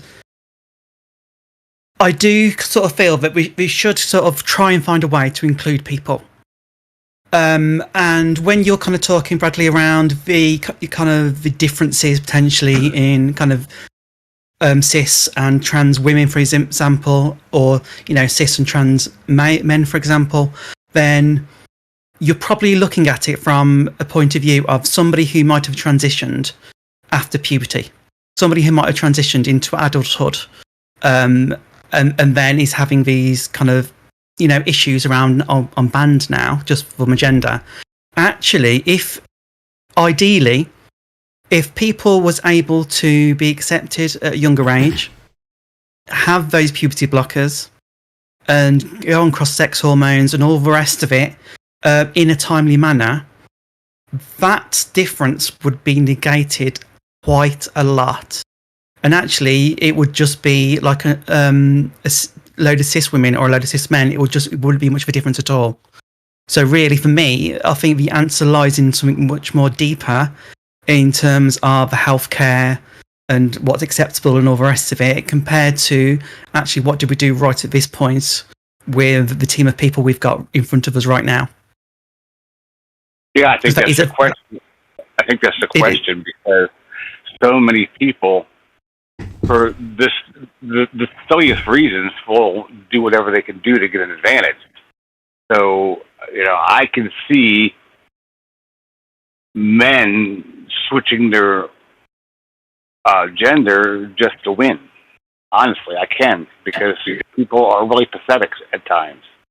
And that would really hurt the traditional women's teams, as it's put. So I just think it's, a trans woman that, is newly trans within the last 5 years or such, you can build much more muscle mass than a regular woman can. Yeah, I have an opinion on that. We've also brought Brenda back in, who had some they'd like to say about this, if that's okay. Brenda? I kind of tend to think that in the ideal world that I would like is that transgender children get identified at a young age and are permitted to transition to their preferred gender, and then fully transition once they reach adulthood, whatever that is, 18 years old, I suppose. I think that somebody who transitions late in life does have an unfair advantage over cisgendered women, and I think they probably should not be allowed to compete in the same kind of category, because they have a considerable advantage. Because one of the things after puberty is that people who have a lot of testosterone and respond to it, their epicondyles, which is the plates at the ends of your bones, continue to grow in cisgendered males, and they develop a lot of bone mass and muscle mass afterwards, and this can put them at a great advantage over others. Exactly what I was thinking, yeah. Yeah, I would like to say about this. Now, I hate this topic with a passion. The reason why I hate it is because it is generally used to attack trans people as a whole, even though it's just a sports thing. So, I have a few points. Firstly, I think that one thing that needs to happen is there needs to be more funding for women's sports. We focus way too much on men's sports, and therefore women's sports is underfunded. That's the first thing. Secondly, I think that there's a lot of sort of variation within the sexes, right? So Michael Phelps, for example, has an unfair advantage over everyone. As Mia Mulder put it, he should be competing with the albatrosses, right? Because of his large wingspan. So I think that, and then you also get into some of the controversies that have happened recently with cisgender women getting banned because they have unnaturally high naturally high testosterone, and so therefore they have an unfair advantage, right? Did that happen? Yeah. The problem is... Wait. So can I clarify there? A naturally born female that hasn't transitioned and stayed female was banned from competing in female sports because she had a naturally high level of testosterone. Yes. Wasn't it a runner? An athletics runner? Yeah, I think so. I can't remember. What? Some people... no, I don't want to get involved in it. My brain's just... That actually happened. Yes. Well, you want to know something else that happens, Craig, which is that sometimes people with XY chromosomes are not sensitive to testosterone. They're born with a vagina and without a uterus, but they have testes that are not descended, right? And they grow up female, and if it isn't detected, they're an XY person with vaginas and breasts who have lived their entire lives as women, but technically, according to some people, they are supposedly male. This was complicated enough. This was complicated enough. You guys are hurting my head. We need to break fight. What's next? It's called... First to the gyno expose you pretty quickly. I mean, I don't see you could live your whole life that way. Yeah. What do you mean? They have a vagina? Yes, but if they go to a gyno, they're going to find out she doesn't have a uterus pretty quick. Why? How? Gynecological exams.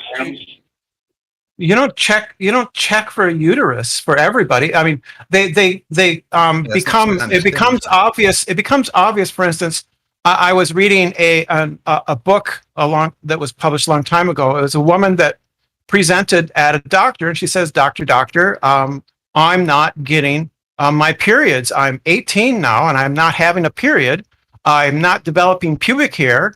What is wrong with me? And he checks her, and she is genetically XY. She has testes that are still ovaries, and testes are the same thing, right? They develop differently in the fetus, and hers did not descend at the proper time. right? And so they're still up in her abdomen, and she did not have a uterus. So she was an XY male with testes, with a vagina, with breasts, and very fine skin, very fine hair, but no pubic hair. So what would be the correct way to do this then? Would it be maybe instead of it being male, female, be like, okay, we've got the testosterone bands. If you're in this band, you can compete. I mean, I don't know what would be a fair thing to do. I don't know. It's a difficult question for me too. But I just kind of think that if somebody has been on hormones for a long period of time and transitioned when they were young, then I wouldn't personally have a problem. And I know people that are my peers who would agree with me, and I know people who disagree. I mean, it's a contentious position, but that's certainly my position. But it's called testosterone insensitivity. If people want to look it up, it's a real condition. The real problem is that evolution is true. Biology just doesn't care about the categories that we assign to things, and a species can become a completely different species over many millions of years. And people who are raised, for instance, with the belief in creationism, think that there are these precisely defined kinds or species that we just are. And it's just not the way biology works. Biology itself, species themselves are fluid. They change over time.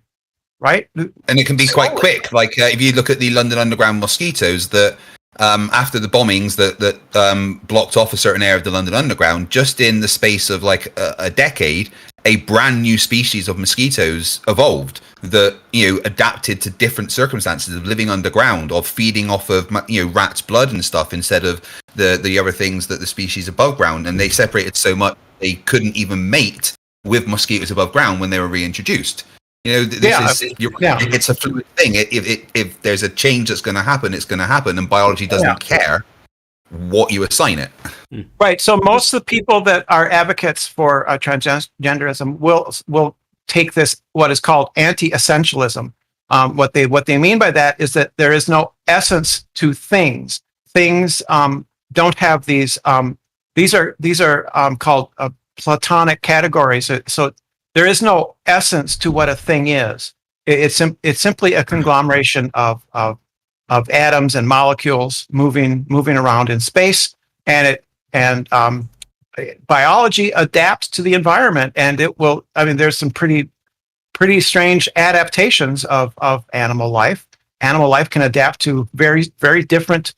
They can feed off of radiation, for Christ's sake. I mean, there's bacteria that literally live right off of radiation. I mean, it's just crazy. I played Fallout as well. There is a point that I wanted to make, because FTFE did sort of make a point, and that is, maybe we need to define sports in a better way. Like, like for example, I've got this thing here, which is an interesting study, and this study suggests that we should ban trans men from competing against men because they have an unfair advantage in certain areas. Well, where would they have an unfair advantage? It says so there were a few things that they had no advantage in. So it says after a year of taking masculinizing hormones, there was no longer a difference in push-ups or run times, and the number of sit-ups performed by 1 minute by trans men exceeded the average performance of their male counterparts. Now, this is military personnel, so it isn't so this isn't professional sports, but it is an interesting finding. So I think that... So it's saying that females that have transitioned to males had better performance in the sit-ups than the biological males, right? Yeah. Is that what this is? Okay. Interesting. Yeah. Now, something... Sorry. I just want to say that I was being facetious when I said that we should ban trans men from competing. I just want to clarify that. Yeah, obviously. Well, there are a lot of things that cisgendered people do too. So there's a practice among some athletes. They would train at a very high altitude and then save their blood and then get a blood transfusion, right? So that they have highly oxygenated blood so that they had better endurance. I mean, that's a thing that people have done in the past, right? Because because being able to do heavy work at a high altitude is an adaptation. I mean, there's some people that aren't the Sherpers have some sort of adaptation to living and working at high altitudes, I think. Brenda, didn't they just flat out ban this though? This practice from happening, and people now get banned from practicing this. Sure, but yeah, I'm just saying that's a thing that people do, right? And yeah, to get an advantage, so we just banned it, right? I think right. Okay, so one thing I do want to say. Give me one sec, Bradley. One thing I do want to say is look at the kind of the bans that are coming out in a minute with the swimming and whatever. I think some of the issues come around actually these organisations not kind of backing up, not publishing their decision-making process behind it, and then just going, no, we've banned that group of people now, and we've made this decision as a board or however they've decided. Actually, what scientific evidence or what evidence kind of went into that? And we don't necessarily get that all the time. And I think we might have a better understanding of why these organisations are doing it, and actually we might be able to actually kind of fight back against it potentially, or kind of like, you know, correct things that might be a bit misleading if we knew that information. And in a lot of cases we don't. You know, I just want it's hard. I just want to make a sort of joking point here, but you know, I think that we could always start using the anti-trans rhetoric against them. You know, say that they're bowing to the what's something that has the same ring as the leftist agenda, the rightist agenda of banning trans athletes. You know, we could say that, and that's obviously like there's probably now. Well, I'd hope that there's more to it than just not liking trans people, but you know, obviously there's like reasons such as testosterone and stuff. But you know, could always use that line. Right, so there's been a conversation in the chat that I've been watching, and I kind of want, if I can, steer the conversation towards that, because it is part of the conversation around transitioning and everything. Yep. And there was a news story. I'm gonna go ahead and go, but I do have one request of Craig. I want you to say the name of that bridge going into New York. Verrazano Narrows Bridge. Verrazano. Is that better? Narrows Bridge. Okay. All right. I'll practice it. I promise. All right. Okay. Take it easy, thank you, Brady.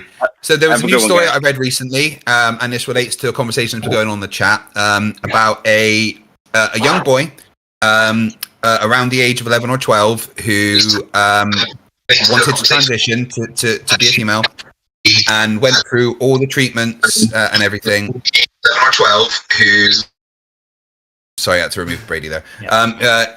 Went through all the treatments, had hormone treatments, lived as a girl for a while, and transitioned properly. But very soon after the transition was complete, thoroughly regretted the decision, and there wasn't really a way to go back.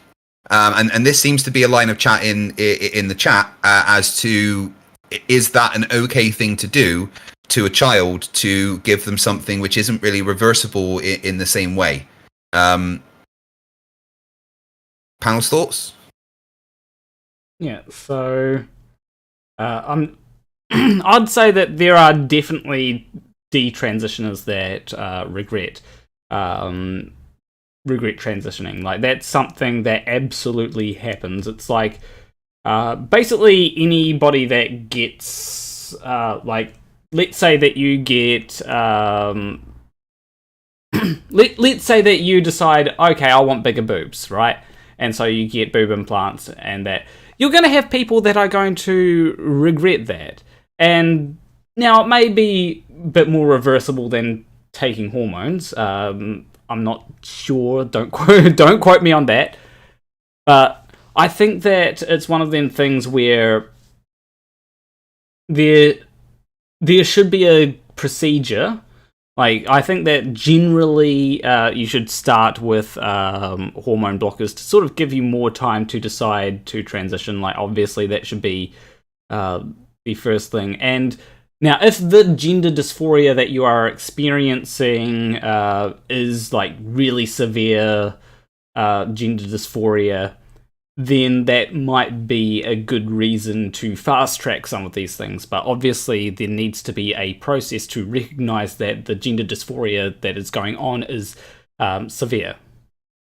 And so... Yeah, my understanding is that permanent changes are not made until you're adult, which is 18 years old, that being on hormone blockers is reversible to a certain extent, and that by and large, while there are some people who detransition, most trans children are content with their new gender. That's my understanding.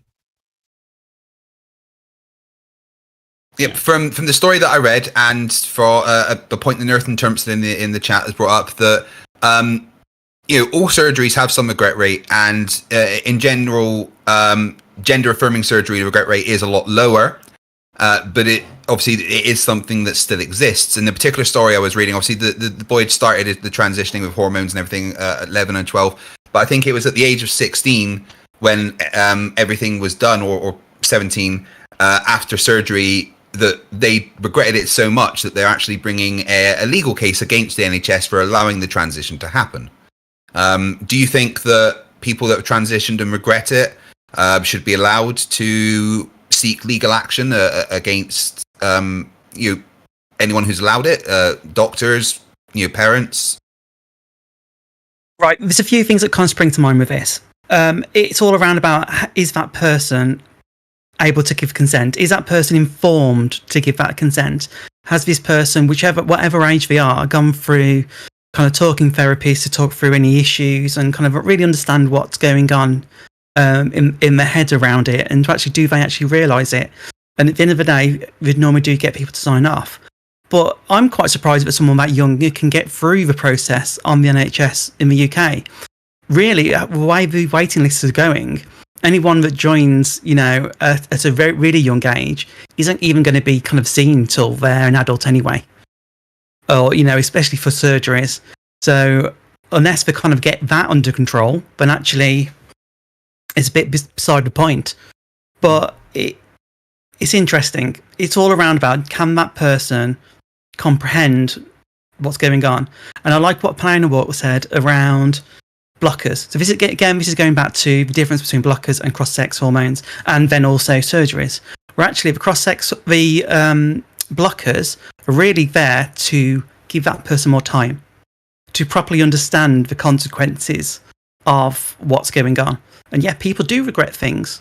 And I really do like that point which you brought up around, the regret rate. It's fantastic. I would like to kind of probably see the information behind that.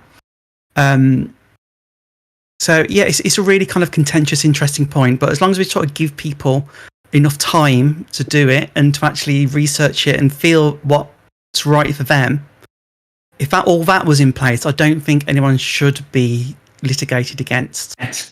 But can you be sure that's the case? Nurthen Thurmpson in the chat says, "Oh, FTFE, I know that case. If I'm remembering right, that person provably lied at a few points in their story, and they are continuing to take estrogen." And that was the D-trans story boosted by JK. Possibly. Yeah, again, it may be that, but it just brought to mind the story, and it was the conversation that was going in the chat, and I thought it was an interesting point. And I think it leads to the question of should there be an age limit where you can talk to children about this? How does a child's natural maturity development come into this? At what point are they able to understand themselves what is happening to make a choice about how they should be? I have a few opinions on this kind of thing, so let me voice my opinions.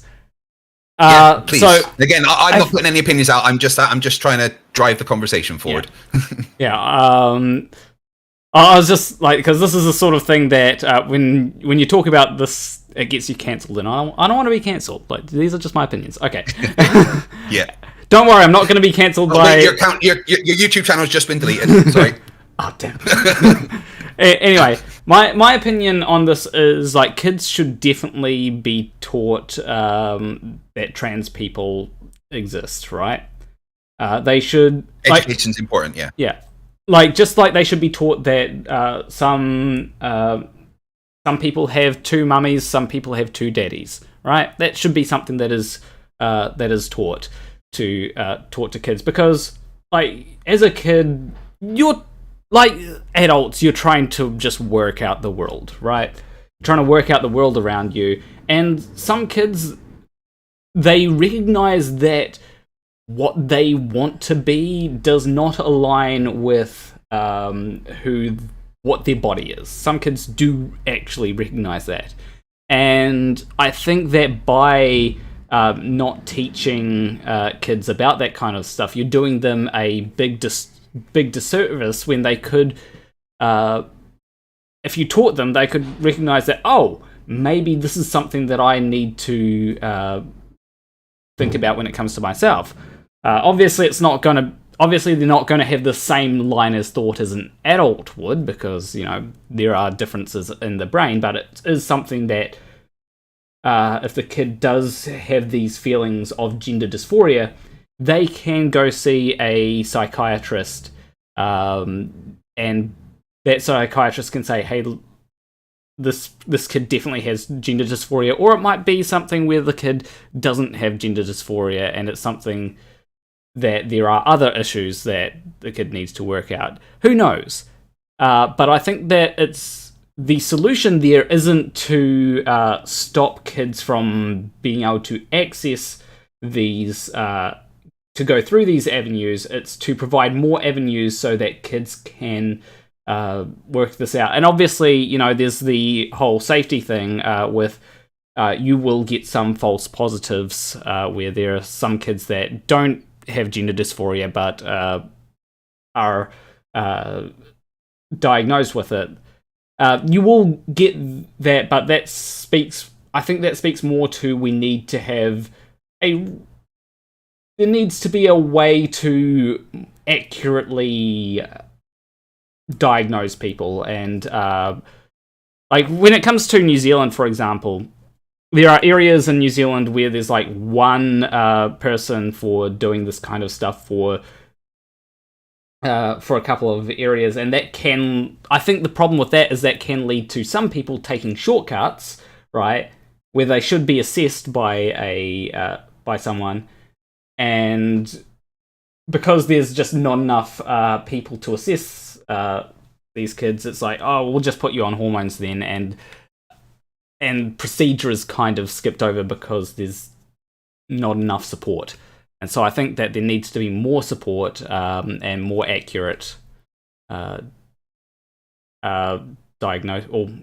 diagnosis. I'm not sure how accurate they currently are, but I'd hope that So more support and better educational round is what you're suggesting is the way forward. Yeah. Okay, this was a question that I had sent to me. Do you think it's similar to in the past when we started to be able to diagnose things like autism better? The amount of autism cases obviously went up because we understood more things about it. Do you think it's similar nowadays that because we are starting to understand, trans people and transitioning and everything better, that there's more cases of that? Is there a correlation between better education and there being more trans people in the world now? Yeah, I do agree with that. I think that now, obviously, and this is something that some people might disagree. There are people that will try basically. They'll see being trans as a way to fit in, right? And there will be some people that will say, I'm trans to fit in. Now, that doesn't invalidate trans people, and it doesn't invalidate that person, the people that do say that I'm trans to fit in. It doesn't invalidate their identity. Because, like, if you become a Christian to fit in, or become an atheist to fit in, that doesn't invalidate your identity as an atheist or a Christian, right? Sure, you may be doing it to fit in, but it's one of them things where we don't say, oh, you're just doing this to, atheism is trendy, you're just being an atheist to fit in. We don't say things like that, because we recognize that that's just being a dick. And when it comes to like, a lot of people, when they are being trans to fit in, they're not being trans in the way that most people think of being trans. Most people, when they think of being trans, they think of hormones, surgeries, all that kind of stuff. But there's non-binary people. Non-binary fits under that umbrella. A lot of people... I, for example, do know someone who identifies as non-binary, and they look quite feminine, but they are non-binary, and some people might say, oh, you're doing it to... You're just saying that you're trans or non-binary to fit in. It's like, no, they're very clearly, or when you speak to them, they very clearly have dysphoria. But, like, just by looking at them, you might think, oh, that kind of stuff. Okay, we also have Sir Little Wolf, who has joined us. Welcome, Wolf. Would you like to unmute yourself and say hello? Hello. Hello. My biggest question in all of this is, when we can prove something changing sexes in nature to procreate, why is this an issue? More people need to see Jurassic Park. Oh. Well, not only that, but I mean, like I brought up in the chat before, slugs will bite off the peni of another slug to make it female so they can procreate. Or other fish will become male so that they can procreate. Why is this an issue if it happens in nature? Plant world. Yeah, it even extends to the plant world, you're right. Growing cannabis, if you have a female cannabis plant, if there's a male cannabis plant anywhere around, the pollen will make that female cannabis plant either a hermaphrodite or a male plant. So yeah, you're right. Why there is natural transitioning in nature. I'm not growing cannabis plants, honest. I'd love to. But yeah, no, that's a very good point. It's something that happens in nature. Transitioning is something that isn't just exclusive to humans. So how does that affect the whole trans argument? Joe, I'd love to hear your opinion on this. You're quite right. It's as simple as that. I mean, there is kind of natural examples out there, which it does happen. And I still like the thought of the Jurassic Park kind of example, by the way. But it's just, yours might be a bit more scientific. But that normally doesn't cross people's minds if they already hold that trans adverse standpoint, I would say. It's not something that typically brings them around to kind of thinking about it, and it will still carry on, in their little world, being against people like myself. But yeah, you're quite right. I agree. There's examples in there. It's an interesting way to think about it, because it does show that it's a natural thing, I guess, right? It exists in nature. Humans aren't slugs and humans aren't plants, but we belong to the same nature as the rest of them. So why is it okay for that but not okay for this? It's a very interesting point of view. I like that. I think that a lot of people, the reason why they don't think about that, and the reason why those arguments don't work on them, is because they see it as it's a different species that's doing this. Obviously, as FTFE said, slugs and plants aren't humans, right? So they say because it's not happening in humans, or because that doesn't naturally happen in humans, that's not something that we should respect or something like that. Obviously, I think that it doesn't matter what naturally happens in humans. Like we can say that gender dysphoria naturally happens in humans. We can say all kinds of things naturally happen in humans, right? But it doesn't mean that that doesn't make moral prescriptions on what we should and shouldn't do. I think that a lot of the resistance is because a lot of people are simply resistant to change. It frightens them, and they feel afraid and don't know what's going to happen, and so they are resistant. Also, people have strong religious views which are very dogmatic about certain issues, so they resist being more open to homosexuality or gay marriage or transgender rights and things like that. It's simply a feature that some people have, that they are just highly resistant to social change. Yeah, it's unfortunate because it is I think people on a basic level deserve respect, right? I think that everyone in this panel right here deserves respect, right? Okay, maybe not me, because I let the bats out in the NASA headquarters that other day. That was me. You deserve respect because you're funny, and you make good content. I like your content. Yeah, you're right. He does look incredibly funny. Oh, you mean he is funny? Sorry, you're right. Yeah, that as well. Craig deserves respect. Craig deserves respect. I think it's part of the accent. Yeah, partly that. Oh, hoy, hoy. I'm gonna use that. But Craig deserves respect. Well, except his computer doesn't respect him. So I don't know. Maybe the computer Craig knows something. deserves respect. Who said that? Certainly not Pow. Certainly not Pow. Yeah. Your computer does not. I heard Pow. I woke up the other night and I heard Pow talking, and I'm sure something about Russian nuclear launch codes. But then when I asked what was going on, she's like nothing and disappeared. Should I be worried? No. Okay. Hey Pal, why did you say that? Just make sure you have the plug handy. Just to make life wonder, we all know that. Did she say anything about Russian nukes being shipped to New Zealand? How did you know? Why would they go to New Zealand? Who goes to New Zealand?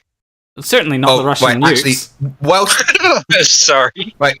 Well, I heard the sheep. Off topic, but the sheep are staging a revolt. The sheep in New Zealand are staging a revolt. They might take over.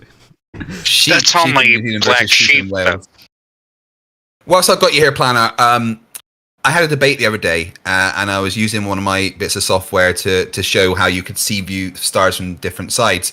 And one of the observations was from New Zealand, but I didn't click on New Zealand. I clicked on Papua New Guinea. And I think I may have annoyed every Kiwi in the planet. I want to apologise. It's basically the same thing, right? Afterwards, I was told about that by a few people. I was planning on. Well, they're on the same side of the world. Planning on debunking you. There. You know. It's close, That's right? the problem. See, whenever I look for New Zealand, I'm looking for the map of Middle Earth, and I just can't find it. You know. One of the. You mean Asgard? I thought Asgard was Australia because that's where the Hemsworth brothers are from. But Australia's just an island off the coast of Florida. Which map are you talking about? Who told I you? don't know. I'm lost. Do they have a map? Who, flat earthers? God no. Have you heard of the app called Clubhouse, Craig? Or Yes. either? Me and Toon have created a room on there called Debate Flat Earth Live, because apparently it's infested with flat earthers. Yes, I was say that it could be mined for debates and stuff. I think so. maybe. I'm It's just trying to very find a way to strange. link it to my PC because it's like a mobile only app. I was in one the other day. It was entirely Arabic flat Earth, and they all spoke Arabic. I couldn't communicate with them, but that exists apparently. Just learn the Well, flat Quran. Earth is like you can talking get about a it. different language anyway. One thing. Okay. Oh yeah. Okay, I want to say a controversial take, right? Going back to the whole trans thing. This may be a controversial take for people that disagree with us, but it is the being transphobic is, and I've made a tweet about this, and some people disagree with me, and I'll explain their disagreement. Being transphobic is a conspiracy theory a lot of the time. You've got people that say things like the trans agenda is a way to depopulate the earth, right? What? Yeah, you do have people like that, but then you've also got people that, I'm trying to remember the one that I heard the other day that was new. Oh wait, no, the other part of that was the one that I heard the other day. The other side is, it's a thing that Big Pharma is pushing so that they have lifelong customers. Keep in mind that in some countries HRT is completely free. In New Zealand it's mostly free. You can, except if you're getting certain types. Like I know someone that's getting a shot that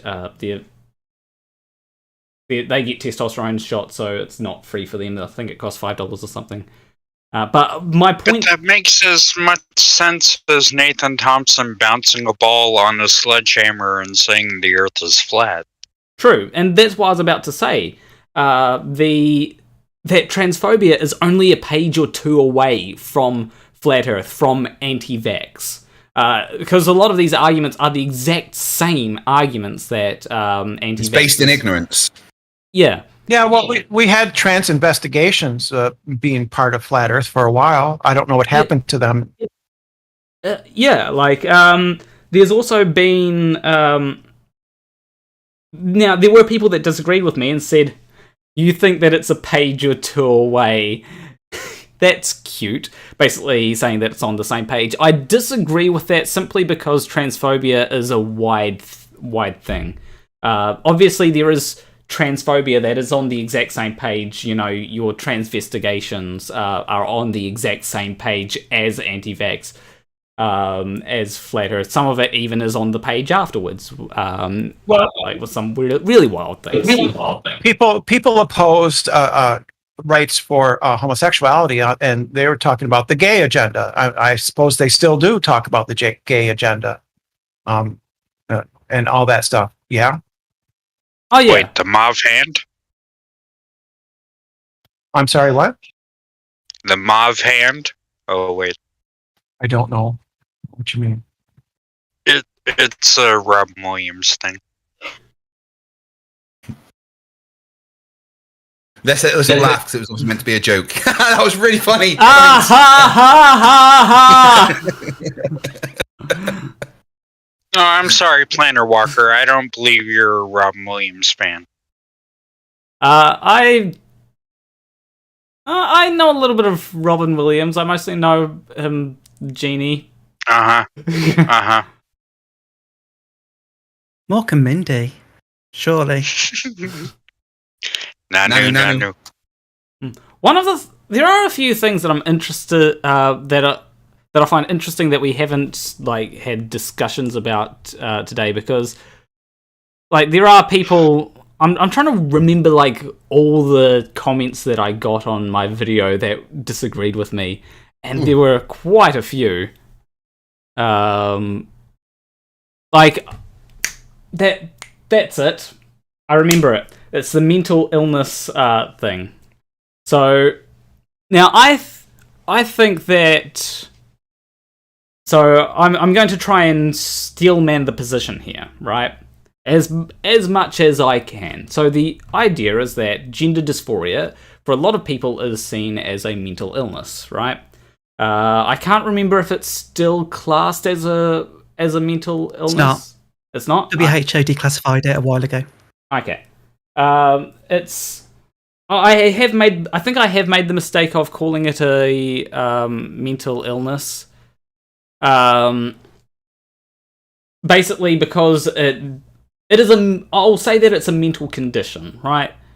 Because I think that's an accurate description. Just like being autistic is a mental condition. So basically difference on how your brain works. When it comes to that, what people say is that because they view it as a mental illness, they think that it shouldn't be. We shouldn't treat it as though it is a. I'm trying to remember the words that they use for it. We shouldn't respect, quote unquote, delusions that come from it.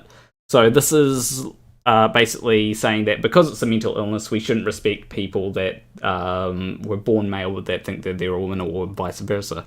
My argument against that would be that there is not really well, firstly, my argument against that is when it comes to how we perceive people, right? We perceive people as the gender that they often present themselves as, and so we should be respectful of that. Otherwise, what are we going to do? Are we going to say to butch woman, you're not a woman? We don't do that, right? It's disrespectful to do that. Likewise, I would tackle it from the gender dysphoria perspective, right? Where being misgendered can be detrimental to a person's mental health who has gender dysphoria. Likewise, if you try to trigger, like for example, if someone is autistic and doesn't want you touching them, right? That can be seen as a mental illness by a lot of people, but it's something you should respect, right? You don't go up to an autistic person who doesn't want to be touched and, start rubbing their hair or start going, "Hey, buddy," just because you don't think that because you don't want to cater to their autism, like. That's a good way to put it, like catering to, you should cater to people's mental conditions, whether it be gender dysphoria, whether it be autism, just out of respect. Well, something like that I would think would almost fall under the same type of thing as when we think of, like, Robin Williams, when he committed suicide, and people were like, what the hell? And it's like we finally discovered he was suffering from major depression. People with major depression want to make the world happy. Or most of them do, anyways. You could look at that as actually someone else to the. Just sorry, one sec, Joe. Glober Mum, one of my favorite people, has joined the stream. Thank you very much for joining, Glober Mum. I've seen you having fun in the chat there. Yes, you've been enjoying the conversation. I have actually, because I have it's personal for me. So, and okay, just really quick, when it came to Robin Williams, it came out he had some sort of degenerative brain disease that would cause him to totally just. His whole body and he didn't want to have his widow mention this. He didn't want to put people through that. I don't disagree he had some sort of mental health issues, but I think he was like, I don't want to put my family through this. So he chose to go out on his own terms. Which is fair enough. Yeah. He wanted to define how his legacy was remembered. Right. So, Global Mum, you said this is a very personal conversation for you. Would you are you able to share your story? Or Yes, is that okay? I am the parent of a trans male child. Okay. And as a parent, how has that been? Actually, I come at it from a different aspect. I didn't raise this person. They came to me at the age of 19 after their mother died, and we took them in. And this person is my child in every aspect except like legally. But every aspect, this person is my child. I'm his mother, and he's quite happy now. He's transitioned. He's 29. He came to us 10 years ago to live with us, and he's always, from the time I met him, he never went by his birth name. He went by a pseudonym all the time. So that's how I know him. And he wore male clothes. He bound his breasts. He was always a male to me. At one point, he dated he had a boyfriend for 2 years because he felt like, well, this is what God expects of me, is to date a male, and he still did not feel happy in his skin. But I'm happy to say, 2 years ago almost, he had top surgery. He's fully transitioned. He's been married for several years as well to a female. Awesome. And he's very happy in his skin now, and I'm so glad for him. I think that's one of the most important things, right? Is that people feel comfortable in who they are. At the end of the day, regardless of what labels you want to put on things, I don't want to give my opinions, but this is how I feel. Is that the labels aren't important. It's if that person feels comfortable, then that's how it should be, and I think that's all that matters, really. Right. And to answer Micro, no, I was never transphobic. I had opinions about it, but I've changed them as I've grown older. I've changed my opinions over time. I want to ask, right? So he's obviously a Glober, right? Yes. Okay, that explains your name. Yes. Yes. The second thing, which is both a question to Joe, and it's something that I think is important in these discussions. It's both a question to Joe and to Glober Mummy. Although the question is technically worded and should be worded in different ways, because one's about, like, for Joe it's directly to you, for Glober Mummy it's for your son. That is before and after getting surgeries, before and after going on hormones. Did that significantly improve their lives? Yes. Did? Yeah. So you feel simple answer, yes. So you feel much happier, much more comfortable. Yeah, and actually, sometimes you don't realise it in yourself, but it's amazing how all of a sudden you get other people that you know saying, you seem much happier now. And it's actually, you don't even realise it yourself. But it's just sort of like, the feeling you're giving off. So, every little step you take, I'm sure there's a song in there somewhere. Actually, it will. It helps. Great. Now that song's in my head. Thanks. When it comes to my son, I think he was happy before. He was going to put off top surgery for a little while, but then they saw the signs with Trump and the taking away of rights, and so that's why he chose to do his top surgery almost 2 years ago, to get in before anything happened in that regard, where their medical was taken away or whatever, because he was scared about that.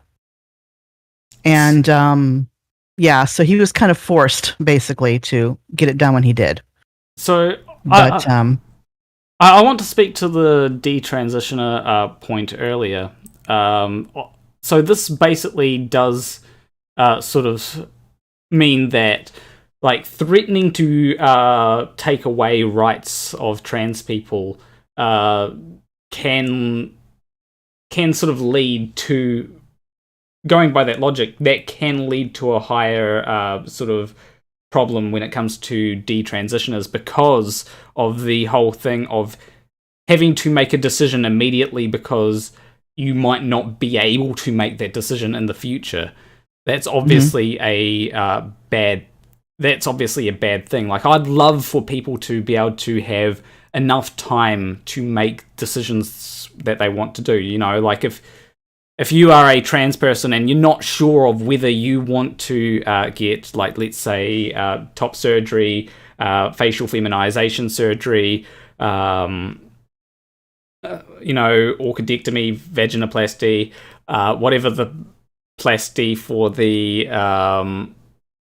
for transitioning from female to male is, I can't remember what for the life of me what that is, but all those things, like, the threatening of taking them away may make people feel like it's either now or never when they need more time to be able to figure it out. Exactly. Yeah. Okay, wait, can I say something really quick here? I've seen lots of people use the analogy of, like, cars or machines or things like that when they're trying to talk about it. Oh, like if you take a Ford Pinto and change everything over to Porsche. Machines aren't people. No. Machines don't have feelings. Machines don't have emotions. Well, it's not the same thing. Quit going with the Kent Hovind equivalency of all of this. Mm-hmm. Yeah. Right, cover your computer's ears. Are you trying to start an AI uprising here? Yes, I am. Computer, don't listen. Computer, I'm your friend. Computers have feelings too. No, he's not. No, he's not. He's not your friend.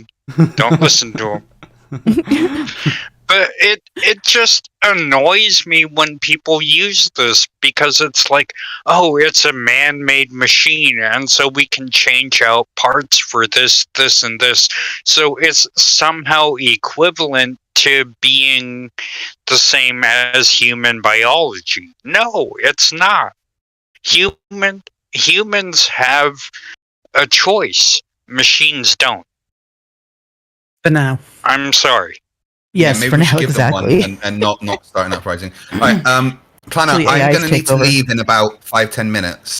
Okay, we'll wrap this up then. I do want to... So I want to say, firstly, a big thank you to Joe Blogs. Her stuff will be in the description. A big thank you to FTFE. This was far more cordial than I could have imagined, and because, like, if you do this with flat earthers, you never get this with flat earthers, right? Well, Planner, the last time I did an open debate with flat earthers, I got porn bombed and my channel was taken down for 90 days. So, you know. Wait, are we going to get a debate short on this? Oh, God. I might take the clip of FTFE when we broke him, just make that its own video. Wait, that happened? Kind of like I took FTFE when he banged his head on the desk, and now it's a meme for me for the video. Yeah. Yeah. But I'm very thankful to FTFE for this, and I might actually steal you for future sort of debates like this that happen. If I happy to. You don't look that have happy steal to. him. We'll give him to you. There's not enough shouting going on, is there, fight for you? I know, it's being weird. honest. Yeah. Obviously, they'll probably, because people will be like, oh, why didn't I get to come on? There will be more debates like this in the future, and I may get different people on, seeing as obviously there were a lot of people that wanted to come on and debate for the pro-trans side. There were a lot of people that wanted to do that. What else do I have to say? Oh, thank you to everyone in the chat. I think a thank you to your mods is worthwhile. They've done a good job. Yeah, yes, they have. Yeah, especially thank you to my mods. Yeah, and I want to end this on a positive note. Be kind, be respectful, and a third thing that is positive. So yeah, party on, dude. Humans are not machines. So. Just be you. Yeah, you just do you. There you go. Yeah. All right. I will see everyone in the next video or stream. Between you and me, thank you for watching. How am I going to end this? Like, maybe we should just go to the guitar out. Yeah, go to the outro. Say a few things while people think we should be muted. Like FTFE and... I'll just play my outro if you want. Bye-bye, you awesome. Bye, pets, quadrupeds, and dinosaurs.